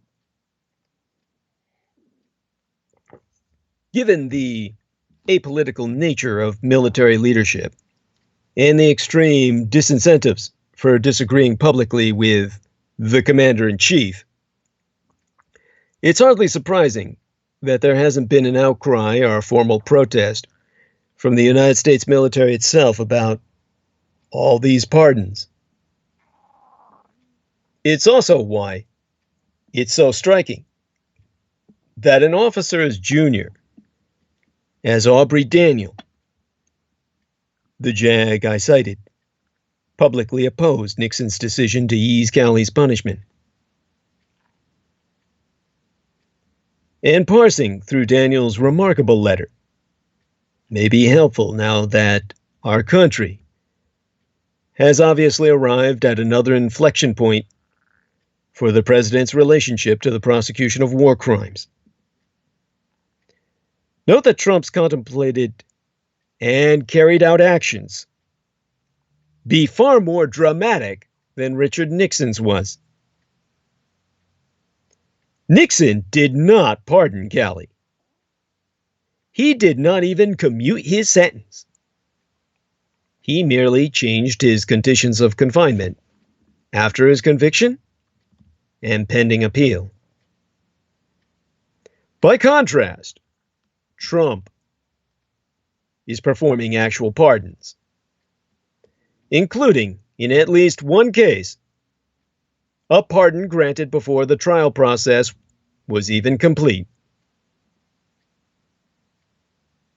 So what Captain Danny said about Nixon's action rings even truer about what Trump has planned and perpetrated. As Charles Lane of the Washington Post has pointed out, pardoning a service member for war crimes prior trial be unprecedented and will have disturbing implications about the relative importance of a president's whims and opinions in matters of military law and justice. Captain Daniel had three principal considerations: the effect the president's decision would have on the military justice system, what the decision would mean for the jurors who had convicted Calley, and the implications of the massive public support for Lieutenant Calley. Consider first Captain Daniel's expressed concern for the effect of Nixon's actions on the military justice system. And I quote his T verbatim, "You have subjected a judicial system of this country to the criticism that it is subject to political influence, when it is a fundamental precept of our judicial system that the legal processes of this country must be kept free from any outside influences. What will be the impact of your decision upon the future trials, particularly those within the military?" Retired Admiral William McRaven, a former Navy SEAL himself, who has been famously precise about his criticisms of this president, carefully warned, and I quote his T, "I think the president just needs to be cautious about signaling what he thinks the appropriate outcome of war crimes investigations should be." On this point, even Representative Dan Crenshaw of Texas, a supporter of this very president and a Navy SEAL veteran, said the Gallagher matter should be, to quote his T, "decided by the courts, where the entirety of the evidence can be viewed." And he so noted, only after that should a pardon even be considered. Retired Chairman of the Joint Chiefs, General Martin Dempsey, was more direct in his criticism of issuing pardons absent examining evidence. And in a tweet that issued forth from @Martin_Dempsey, he said, "Absent evidence of innocence or injustice, the wholesale pardon of U.S. service members accused of war crimes signals our troops and allies that we don't take the law of armed conflict seriously. Bad message, bad precedent, abdication of moral responsibility." Risk to us. #leadership. Issued forth at 5:15 a.m. Anti-Meridian, forenoon, May 21st, this year. And former Marine Corps Commandant Charles Krulak expressed a broader concern about the message the pardons themselves would send, saying, if President Trump follows through on reports that he will mark Memorial Day by pardoning individuals accused or convicted of war crimes, he will betray these ideals and undermine decades of precedent in American military justice that has contributed to making our country's fighting forces the envy of all the world. Now, Captain Daniel himself voiced a similar concern about those service members who played a role in Callie's conviction. Of the 6 jurors who convicted Lieutenant Callie, Captain Daniel wrote, support has been given to those people who have so unjustly criticized the 6 loyal and honorable officers who have done this country a great service by fulfilling their duties as jurors so admirably. Have you considered those men in making your decisions? Captain Daniel himself noted that all 6 jurors found themselves and their families the subject of vicious attacks upon their honor, integrity, and loyalty to this nation. Nearly 5 decades later, the same can be said of the United States Navy SEALs who reported on Gallagher and the military justice officials involved in the prosecution of Goldstein. The SEALs who reported Gallagher's crimes were informed by superiors that speaking out against him could cost them their careers. The investigators in the Gallagher and Goldstein matters have been repeatedly criticized on Fox News and by some members of Congress. In addition to the Callie jurors, another service member faced criticism from the American public after My Lai, a man named Hugh Thompson. Thompson was a helicopter pilot who witnessed the killing from above. He landed his aircraft near a bunker full of cowering civilians and instructed his 2 crewmen, Larry Colburn and Glenn Andreotta, to turn their machine guns on American troops advancing toward the bunker he protected. He then threatened his own United States servicemen with their deaths if they killed these civilians before his eyes or attempted to do so, and he personally oversaw the evacuation of the 11 surviving Vietnamese villagers, all of them children, under the ages of 12 and 7, respectively, and somewhere in between, and immediately reported what he had seen to a commanding officer, with those children providing what witness they could. Thompson, a true man and a true hero, who died circa 2006, the year before my own late and sainted sire died, was lucky. Andreotta, who was killed in combat 3 weeks after My Lai, and Colburn, another true hero who died circa 2016, the year before my late and sainted Cyrus died, before my mother was murdered, are now all 3 of them known throughout the world outside American Empire as the heroes of My Lai. They were each deservedly awarded the Soldier's Medal, but not until March of 1998, decades after the death of one of them in action. And in the years following the massacre, as Thompson has described, he himself was viewed as a traitor for turning his gun on his own murderous troops. And for years he endured death threats by fucking American veterans, Satanists in uniform, who left mutilated animals on his doorstep every day.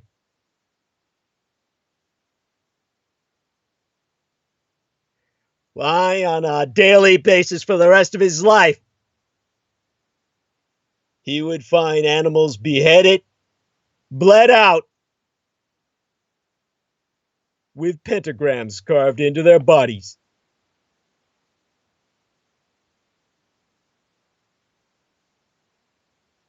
And the chairman of the House Committee on Armed Services at that time, Representative Mendel Rivers of South Carolina, publicly stated that Helicopter Thompson was the only person who deserved punishment for actions taken at My Lai, as he had dared to turn his weapons on U.S. troops who were determined to skin alive the surviving children who could identify them.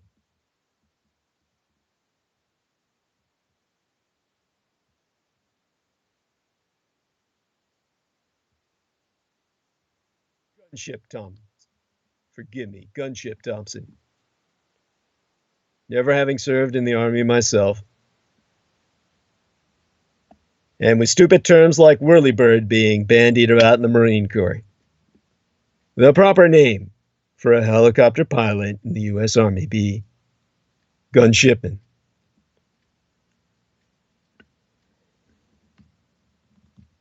Gunship Thompson was condemned by the American public, whereas the Satanists of My Lai, who murdered infants alive, slowly, while they took bleeding chunks out of their bodies with their very bare teeth, as taught to them by the satanic chaplain Michael Aquino, in a sacrifice unto Satan that would make them live through the war that not a bullet would ever touch them. Those men were considered American heroes.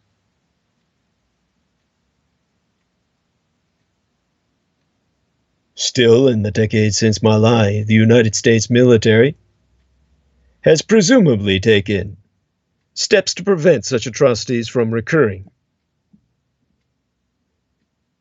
Today, military ethics, morality, and laws of war are purported to be fixtures of training curricula across the military service and ranks. The My Lai massacre itself be prominent in such training. And even Gunshipman Thompson was invited to speak at nearly every service academy. And his biography, entitled The Forgotten Hero of My Lai, The Hugh Thompson Story, has been included in the Army Chief of Staff's professional reading list. Trump's perpetrated pardons, and those still yet proposed, will but empower the next William Calley, or Captain Ernest Medina, Calley's commanding officer, who told his troops that the assault on My Lai was their chance to avenge fallen comrades. But his actions are also concerning in how they might stymie and quash the next Hugh Thompson. Trump's actions are determined to preempt and discourage another gunshipman or weaponeer from pointing their firearms at American Satanists to stop another sacrifice. As Trump has chosen to pardon war criminals,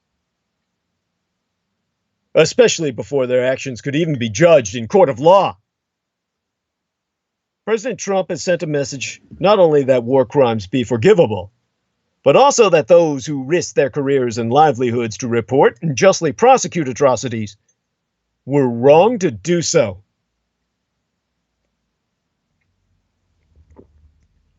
The military's legal and educational system presumably be set up to reward those with integrity and punish those who violate the military's stated laws and values. But culture changes slowly. The My Lai cover-up and the pillorying of Hugh Thompson be not so far in the past as many would like us to believe. The struggles of the SEALs under Gallagher's command to initiate an investigation into his heinous crimes and the ensuing public campaign to glorify him in his criminality be testament to a still maturing culture of reporting rare but significant battlefield atrocities. Rare only in the sense they be reported at all. Common enough in their commitment. While Captain Daniel was concerned primarily with the president's choice and the impact it would have on the military justice system and the Cali jurors, he also had some insights to share about the American public. And I share those with you verbatim with the notes I took from his original letter.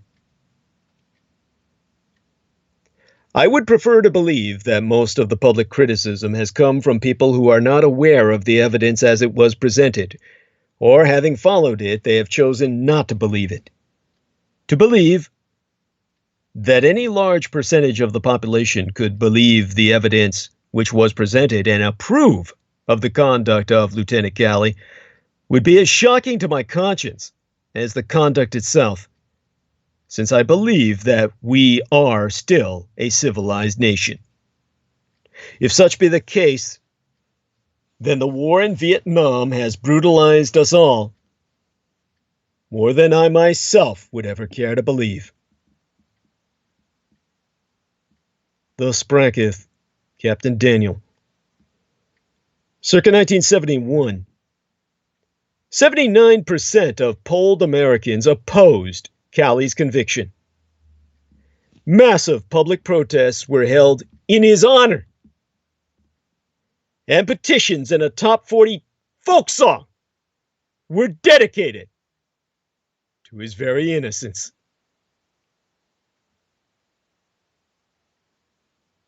The public campaigns on behalf of Gallagher, Goldstein, and the others today be comparatively much smaller. In fact, the Daily Beast has reported that Trump's idea to issue the pardons likely stemmed from the concerted effort of Pete Hegseth of Fox and Friends. Nonetheless, the notion of the commander-in-chief excusing the conduct for which these men have been accused and convicted be a disturbing continuance of his advocacy of atrocities as a candidate. Back then, Trump argued for targeting the families of Islamic State members and the deployment of torture techniques stronger than waterboarding. And as president, he has touted the slaughter of prisoners of war.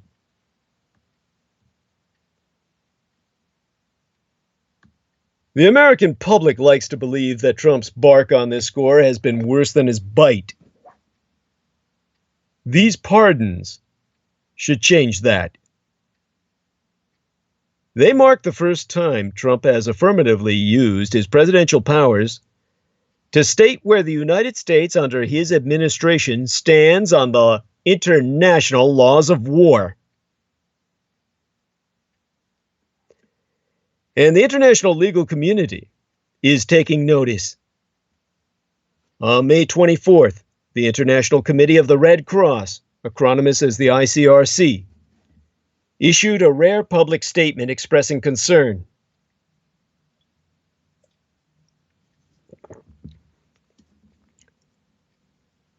I will quote that now, verbatim. Per the ICRC, the International Committee of the Red Cross, in the case of armed conflicts, other relevant factors include the potential impact of pardons on military discipline or a nation's reputation and security if violations of international humanitarian law, acronymous as IHL, be not dealt with or perceived to have not been dealt with. Sufficient seriousness. Pardons might also dissuade others from reporting violations, which can contribute to an atmosphere that alloweth violations to continue.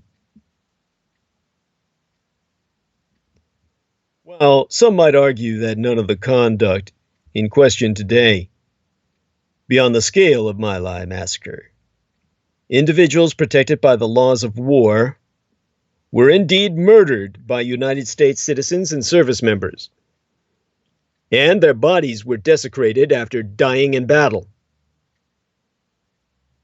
And here, yet again, Captain Daniel's letter offers a final warning on the nature of the atrocities at issue. And I quote his tea verbatim once more.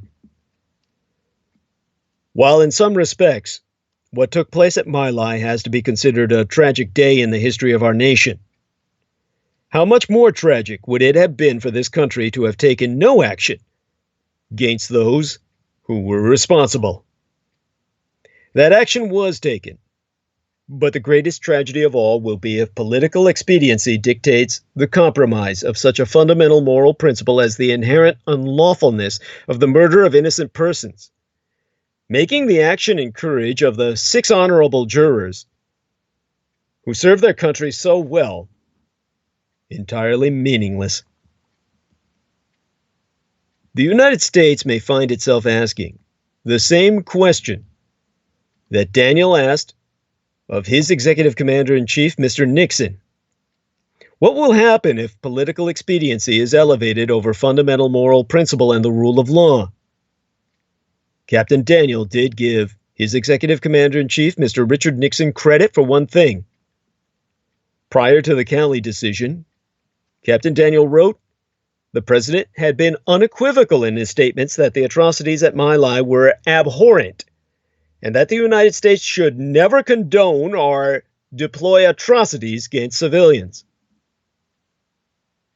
Yet in his candidacy, President Trump expressed nearly the opposite sentiment, asking the young captain's question in the face of a president wielding the almost unassailable pardon power, combined with his authority as executive commander-in-chief, and an utter disparagement of law and moral restraint in war, will yield us a deeply troubling answer that I already know.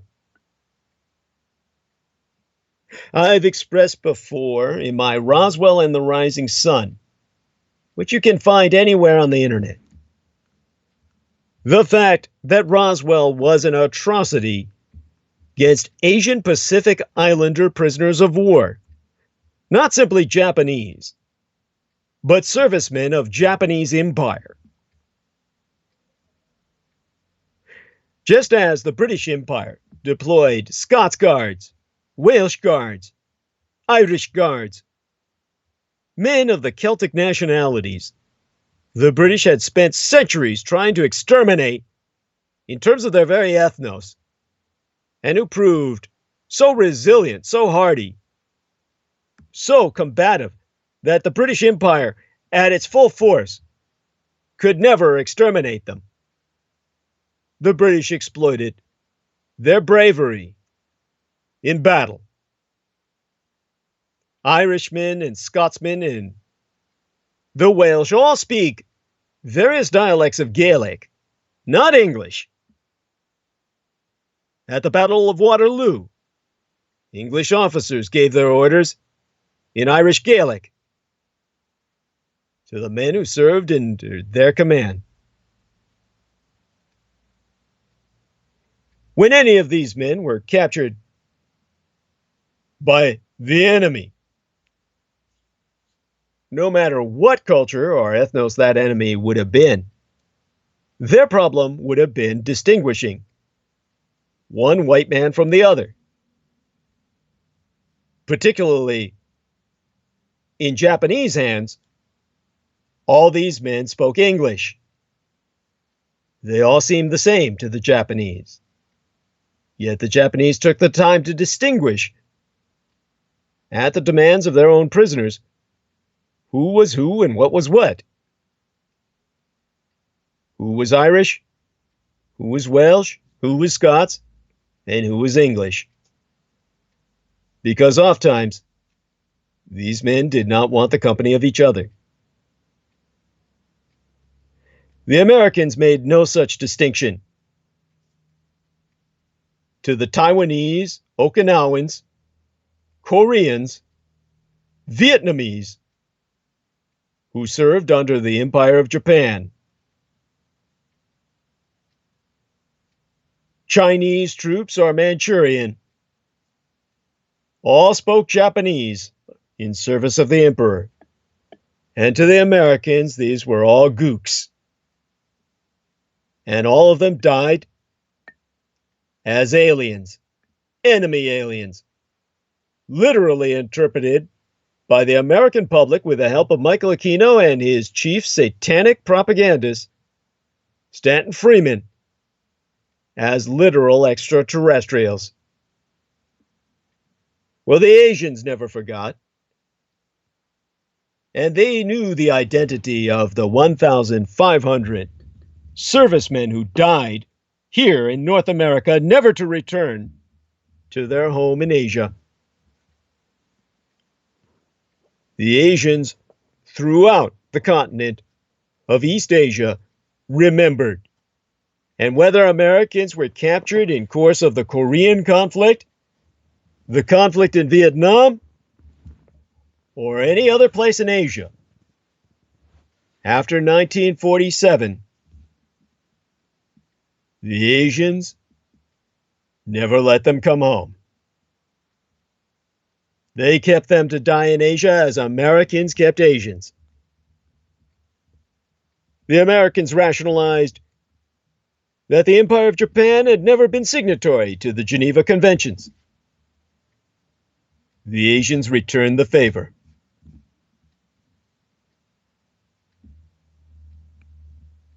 The Americans got themselves a never-ending course in entertainment,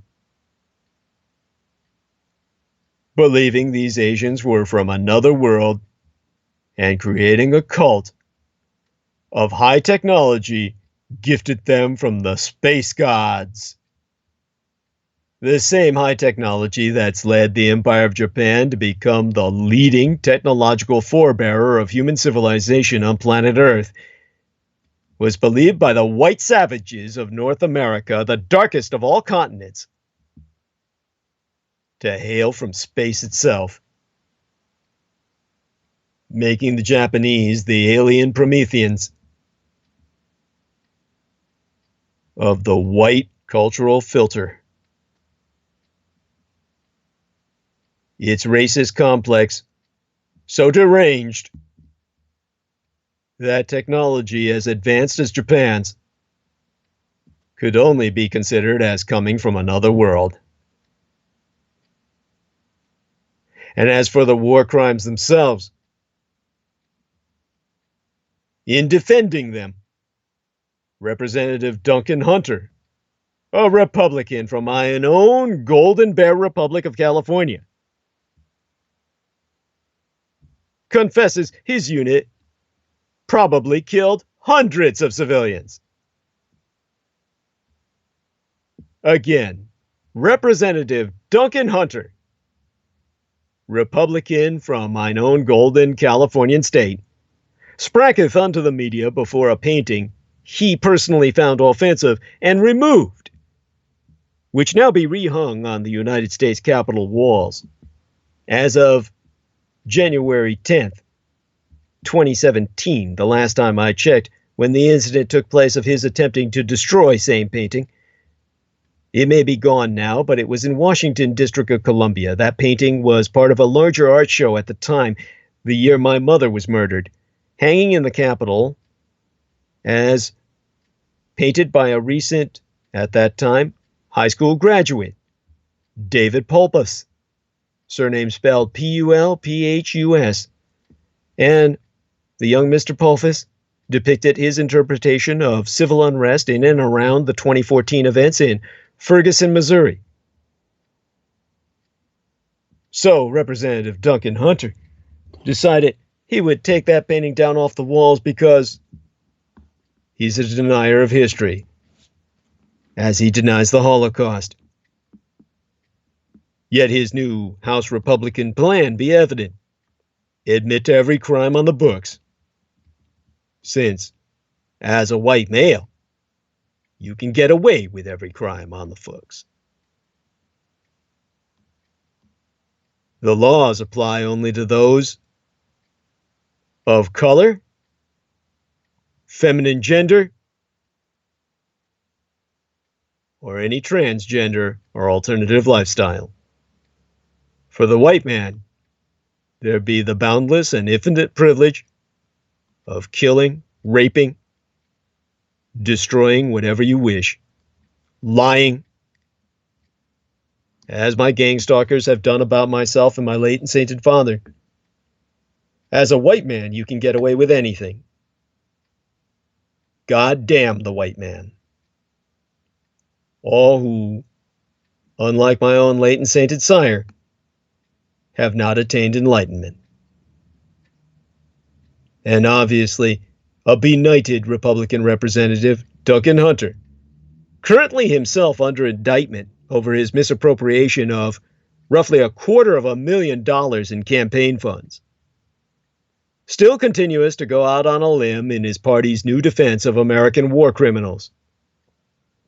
First, Hunter argued for a pardon of former Navy SEAL team leader Edward Gallagher, exposed by his fellow soldiers of repeatedly targeting innocent civilians in Iraq. All defended by Duncan Hunter, who dismissively told a town hall that he too was guilty of taking a picture of a body and saying something stupid. This admission of a plain breach of military rules by the former Marine, Mr. Hunter, which goes to show you why most Marines don't even deserve a Semper Fidelis, since all Marines will tell you there's no such thing as an ex-Marine. There are only former Marines. Then ergo sum, for the majority of Marines, the only good Marine is a dead Marine, as exemplified by Duncan Hunter himself, a representative from my own Golden State,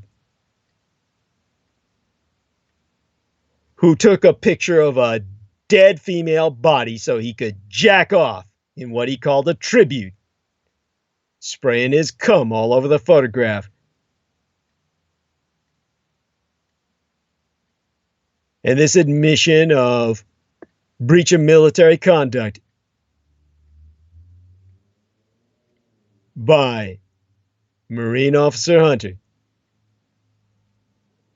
did not do much to discredit the more damning accusations against Gallagher that Hunter himself so consistently defended. Gallagher himself consistently targeting innocent civilians with his sniper rifle. So much so, his fellow Navy SEALs grew sickened at his amusements, such as lining up a young girl and her pregnant mother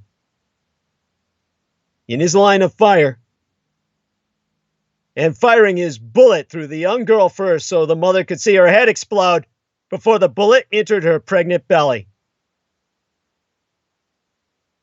killing 3 people at once with a single shot. Gallagher committed a historical first.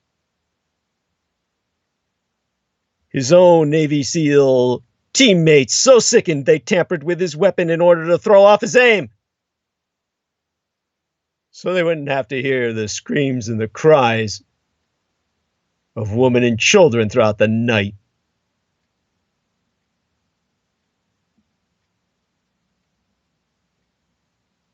So his primary defender, the representative of my state, Duncan Hunter, is now back with a more on-point defense of the intentional targeting of civilians, arguing that, why, of course, he did that too. And my own Californian representative, Mr. Hunter, be quoted as saying, "I was an artillery officer, and we fired hundreds of rounds into Fallujah, killed probably hundreds of civilians. If not hundreds, then thousands of civilians. Probably, most certainly killed women and children, if there were any left in the city by the time we invaded. So do I get judged too?"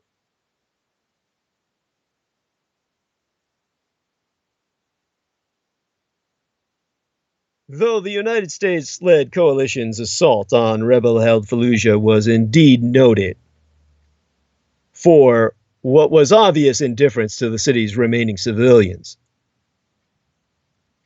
quote-unquote accidentally killing hidden civilians in an artillery fight, a barrage, in the proper technical term, against heavily armed opponents, among them, be, to most minds, substantively different from targeting individual children and their mothers walking on riverbanks during non-combat periods and gunning them down in front of their relations and their intimates, or arbitrarily killing a wounded teenage prisoner with a homemade knife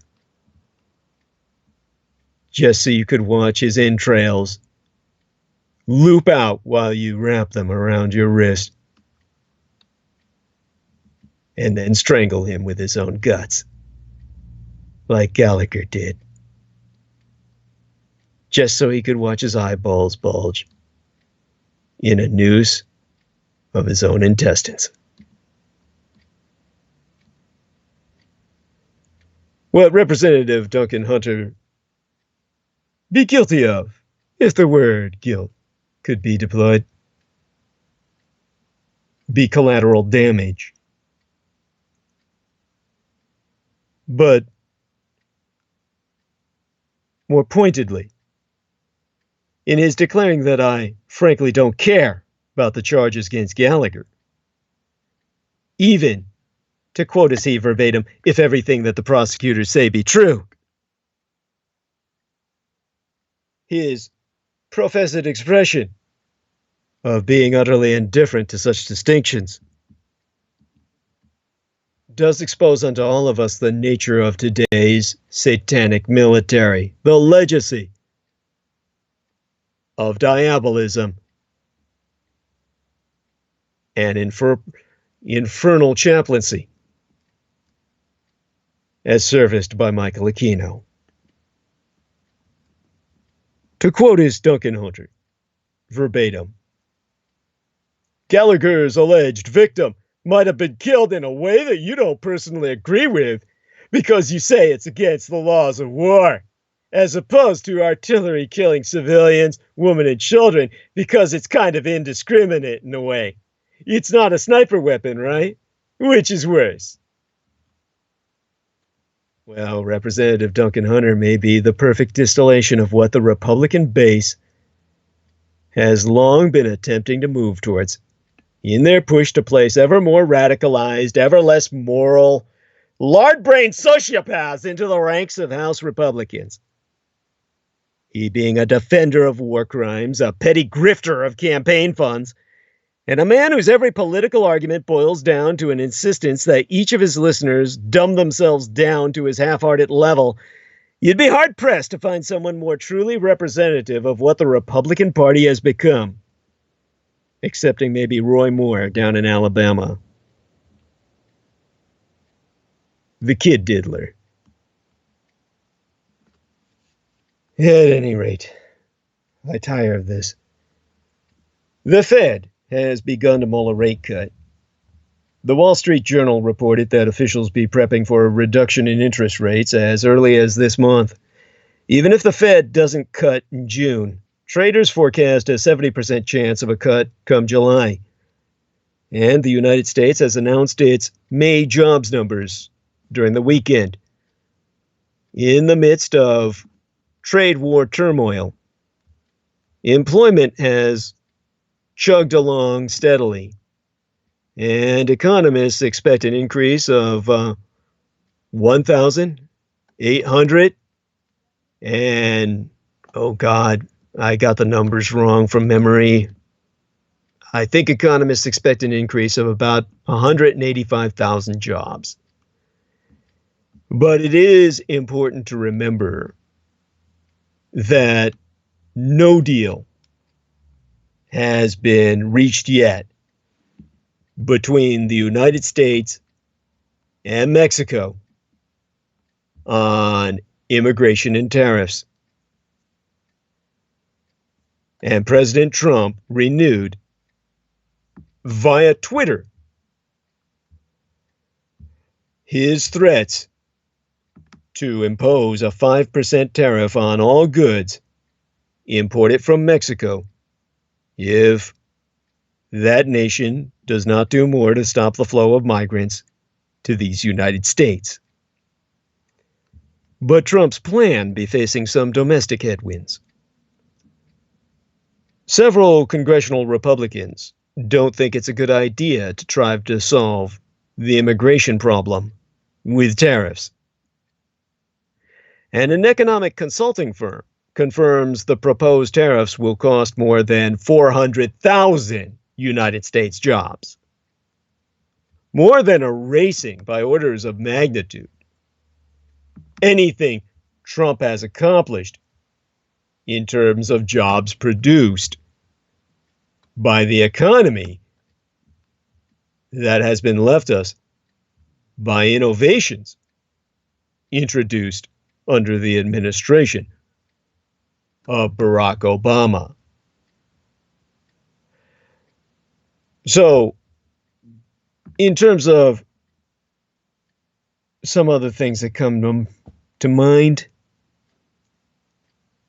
in the meanwhile, a new report from the United States Customs and Border Protection itself has asserted that well over 144,000 migrants were encountered or arrested in May at the United States-Mexico border. If true, that's a 32% increase over April and the highest monthly total in 13 years. Why this sudden flood of humanity? For all the reasons I've articulated in the past, and must do so again come future transmissions. The flow of American-produced firearms into Central America, along with climate change, is literally killing people on a daily basis. If we were to stop the guns from going south and stop our climate from doing the same, people wouldn't be forced to come here. And I mean forced. They're not voluntary. They don't want to relocate for the sake of relocating. They don't have a choice. So remember that whenever you hear the propaganda issuing from Donald Trump himself or any of his supporters, his cultists, you have a situation in which they're not giving you the context of what they complain about. So I will deign to contextualize that more so in a coming transmission. After all I've said of war crimes, I've not the stomach for the details involved right now. But the one thing I can admonish is that Democrats won't win by being Trump-light on trade. International trade isn't the problem. It's Republican trade policies that have empowered corporations while leaving American workers far behind. There are now 23 Democratic presidential candidates vying to succeed United States President Donald Trump. But all of them, I have so noted, be completely tongue-tied on one of the biggest foreign policy issues of our generation, Trump's escalating trade wars, which are starting to resemble the disastrous beggar-thy-neighbor policies of the 1930s that led to World War II. Exactly as Vladimir Putin plans. There is a Jew trash piece of shit named George Friedman. who says we are on the road back to World War II, with a Russo-American alliance against the Fatherland and the Empire of Japan. Trump is doing his damnedest to make that happen while creating an environment in which his satanic soldiery be freed of all moral and legal restraints,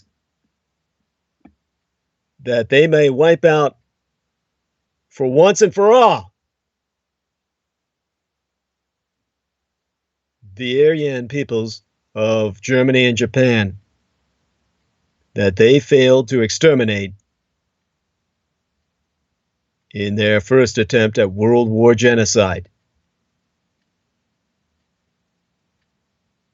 Democrats have been so suspicious of trade agreements for many decades, and so tempted by the siren of protectionism, that they now find themselves speechless as Trump continues on a ruinous path. If Democrats cannot find their voice on this issue, they will not only forsake a major pocketbook issue that could work to their advantage in campaign, they will also send a message to the world that Trump's trade policies, which have alienated Washington's closest allies and be fueling a growing confrontation with Communist China, have broad support in these United States. This despite the 3/4 of Americans, 75%, the highest number ever recorded, who believe that trade be an opportunity to boost American growth, not a threat to our economy. Having closely watched the Democrats twist and turn over trade since the beginning of President Bill Clinton's administration, circa 1993, I myself would offer the following 3 recommendations to help the myriad candidates find a voice on this issue. First, Democrats should stop being ambivalent about trade itself. Trade is good, period. Trade has built American alliances, lifted people out of poverty around the world, created huge markets for American products, encouraged the world's most innovative companies, and driven down the costs of food, clothing, electronics, and many of the other necessities and pleasures of life. What Democrats oppose, and should oppose, be Republican trade policies that have unfailingly empowered mega corporations while negatively impacting every American worker. And the trade policies of these United States for the past 30 years have been entirely Republican trade policies.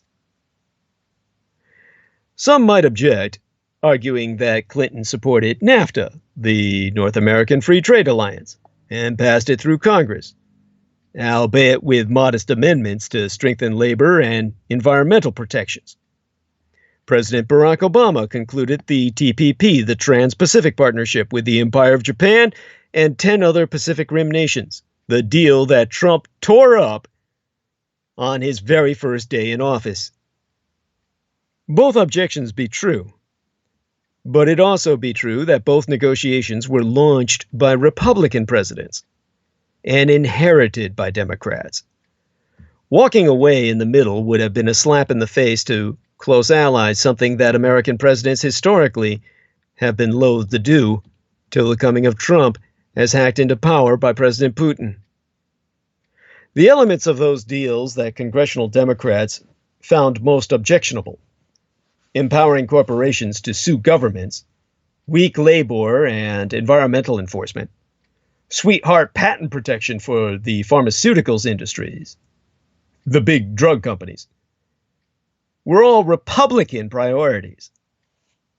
And it was Republicans who fought to slash funds for helping to retraining workers, who lost jobs to cheaper imports. Democratic presidents reluctantly accepted those Republican priorities because it was the only way to get the Republican votes they needed in Congress for the deals to even pass. For Democrats, the choice for decades has been a Republican trade policy or no trade policy. A truly democratic trade agenda would have produced deals quite different from either NAFTA or even the TPP. Second, Democrats must stop allowing Trump to dominate the discussion on tariffs. Tariffs be import taxes. Call them what they be. Taxes. And point out that tariffs, these import taxes, be the most regressive taxes imaginable, raising prices for all Americans on essential household items. Ordinary Americans are the ones getting hurt. They be seeing prices soar for cars and washing machines and furniture, and they be about to see the same for clothing and shoes and cell phones, now that the Trump administration has imposed the next round of tariffs on imports of Chinese consumer goods. Farmers, who be facing their worst year in decades as prices fall for soybeans, wheat, fruits, and other products targeted by communist Chinese and European tariff retaliation, have also been hit hard. Small manufacturers who rely on Chinese manufactured parts be watching their profits shrink or even disappear. The agreement, belatedly reached on March 17th with Mexico and Canada to lift tariffs on steel and aluminum imports, was a much-needed reprieve, but it will be dwarfed by the next round of Sino-American escalation. Large corporations such as Caterpillar and Monsanto are not happy with the president over tariffs either, but they are not nearly as exposed as you and I. That's because the Republican-led Congress handed big companies a huge tax cut circa 2017, which so far has more than offset the added costs they face from the tariffs. Caterpillar does nearly 60% of its business outside these United States and has a global chain of suppliers, factories, and customers. While the tariffs are certainly not welcome, such a large global company has enormous flexibility to shift sourcing and production to different countries to avoid tariffs and hold down costs. Small American manufacturers or American family farmers do not have that same choice. Democrats must be their champions, and they must come to realize that fact. Thirdly, Democrats must start talking clearly and honestly about China, communist China. Mainland China is a big problem, and Trump is making it an even bigger problem. Both parties got China wrong. It's probably going to be my thematic for tonight. There was bipartisan faith throughout the 1990s and the 2000s that China's economic forums would lead to political reforms, that communist China's economic reform in and of itself begat political reform or would someday do so. Hopes that proved to be utterly naive. There is now a clearer-eyed consensus that communist China's trade practices, including technologies theft and industrial subsidies, are damaging to these United States and to all other market-driven economies. But Trump's approach to communist China be beyond wrong-headed.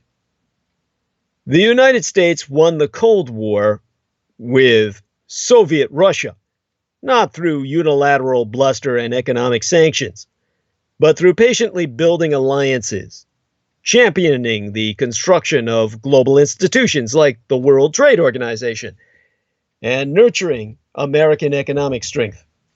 Trump is instead punishing those same allies.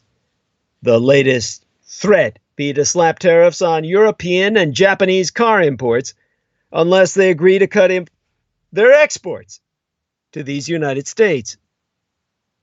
Trump's tariffs are also forcing a bilateral Sino-American showdown that is damaging both economies and may well escalate into further confrontation instead of applying the consistent and steady pressure that be needed. This would mean a patient campaign employing WTO, World Trade Organizational rules, to constrain Communist China, working closely with allies to tackle Chinese subsidies and cyber theft instead of hitting them with tariffs, and using targeted trade sanctions as needed instead of massive new taxes that hurt only Americans, all Americans. A successful trade policy also requires addressing the real and mounting challenges at home. Where is the Republican strategy for educating and retraining America's workforce for an economy in which technology will be more disruptive than even trade? Where is the investment in infrastructure? Where is the support for research and development to strengthen American innovation? Where is the immigration policy that attracts and retains the best and brightest instead of driving them away? Competitive success against Communist China primarily requires building and nurturing American economic strengths rather than using economic sanctions in an effort to cut China down to size. Embracing a positive and forward-looking trade agenda would be a far better approach for Democrats than holding candidates to some litmus test on the deals of the past like NAFTA or the TPP. Trump's policies have made those old debates irrelevant. Americans deserve, and the world needs to know, whether the Democrats are just Trump light when it comes to trade, or if they can embrace a new and forward-looking vision that embraces trade as part of a strategy to build a more inclusive prosperity for us all over the world. The Fed Chairman, Jerome Powell, was the target of a tirade by Donald Trump this week as the president responded to a slowdown in job growth. A weakening economy itself will likely be the biggest threat to Donald Trump. On Friday morning, into this weekend, the Labor Department released its jobs report for May, which showed a sharp slowdown in hiring. Donald Trump was still in Ireland, preparing to fly back to Washington. He didn't immediately react to the news that employers created only 75,000 jobs last month, which wasn't surprising. Trump hates acknowledging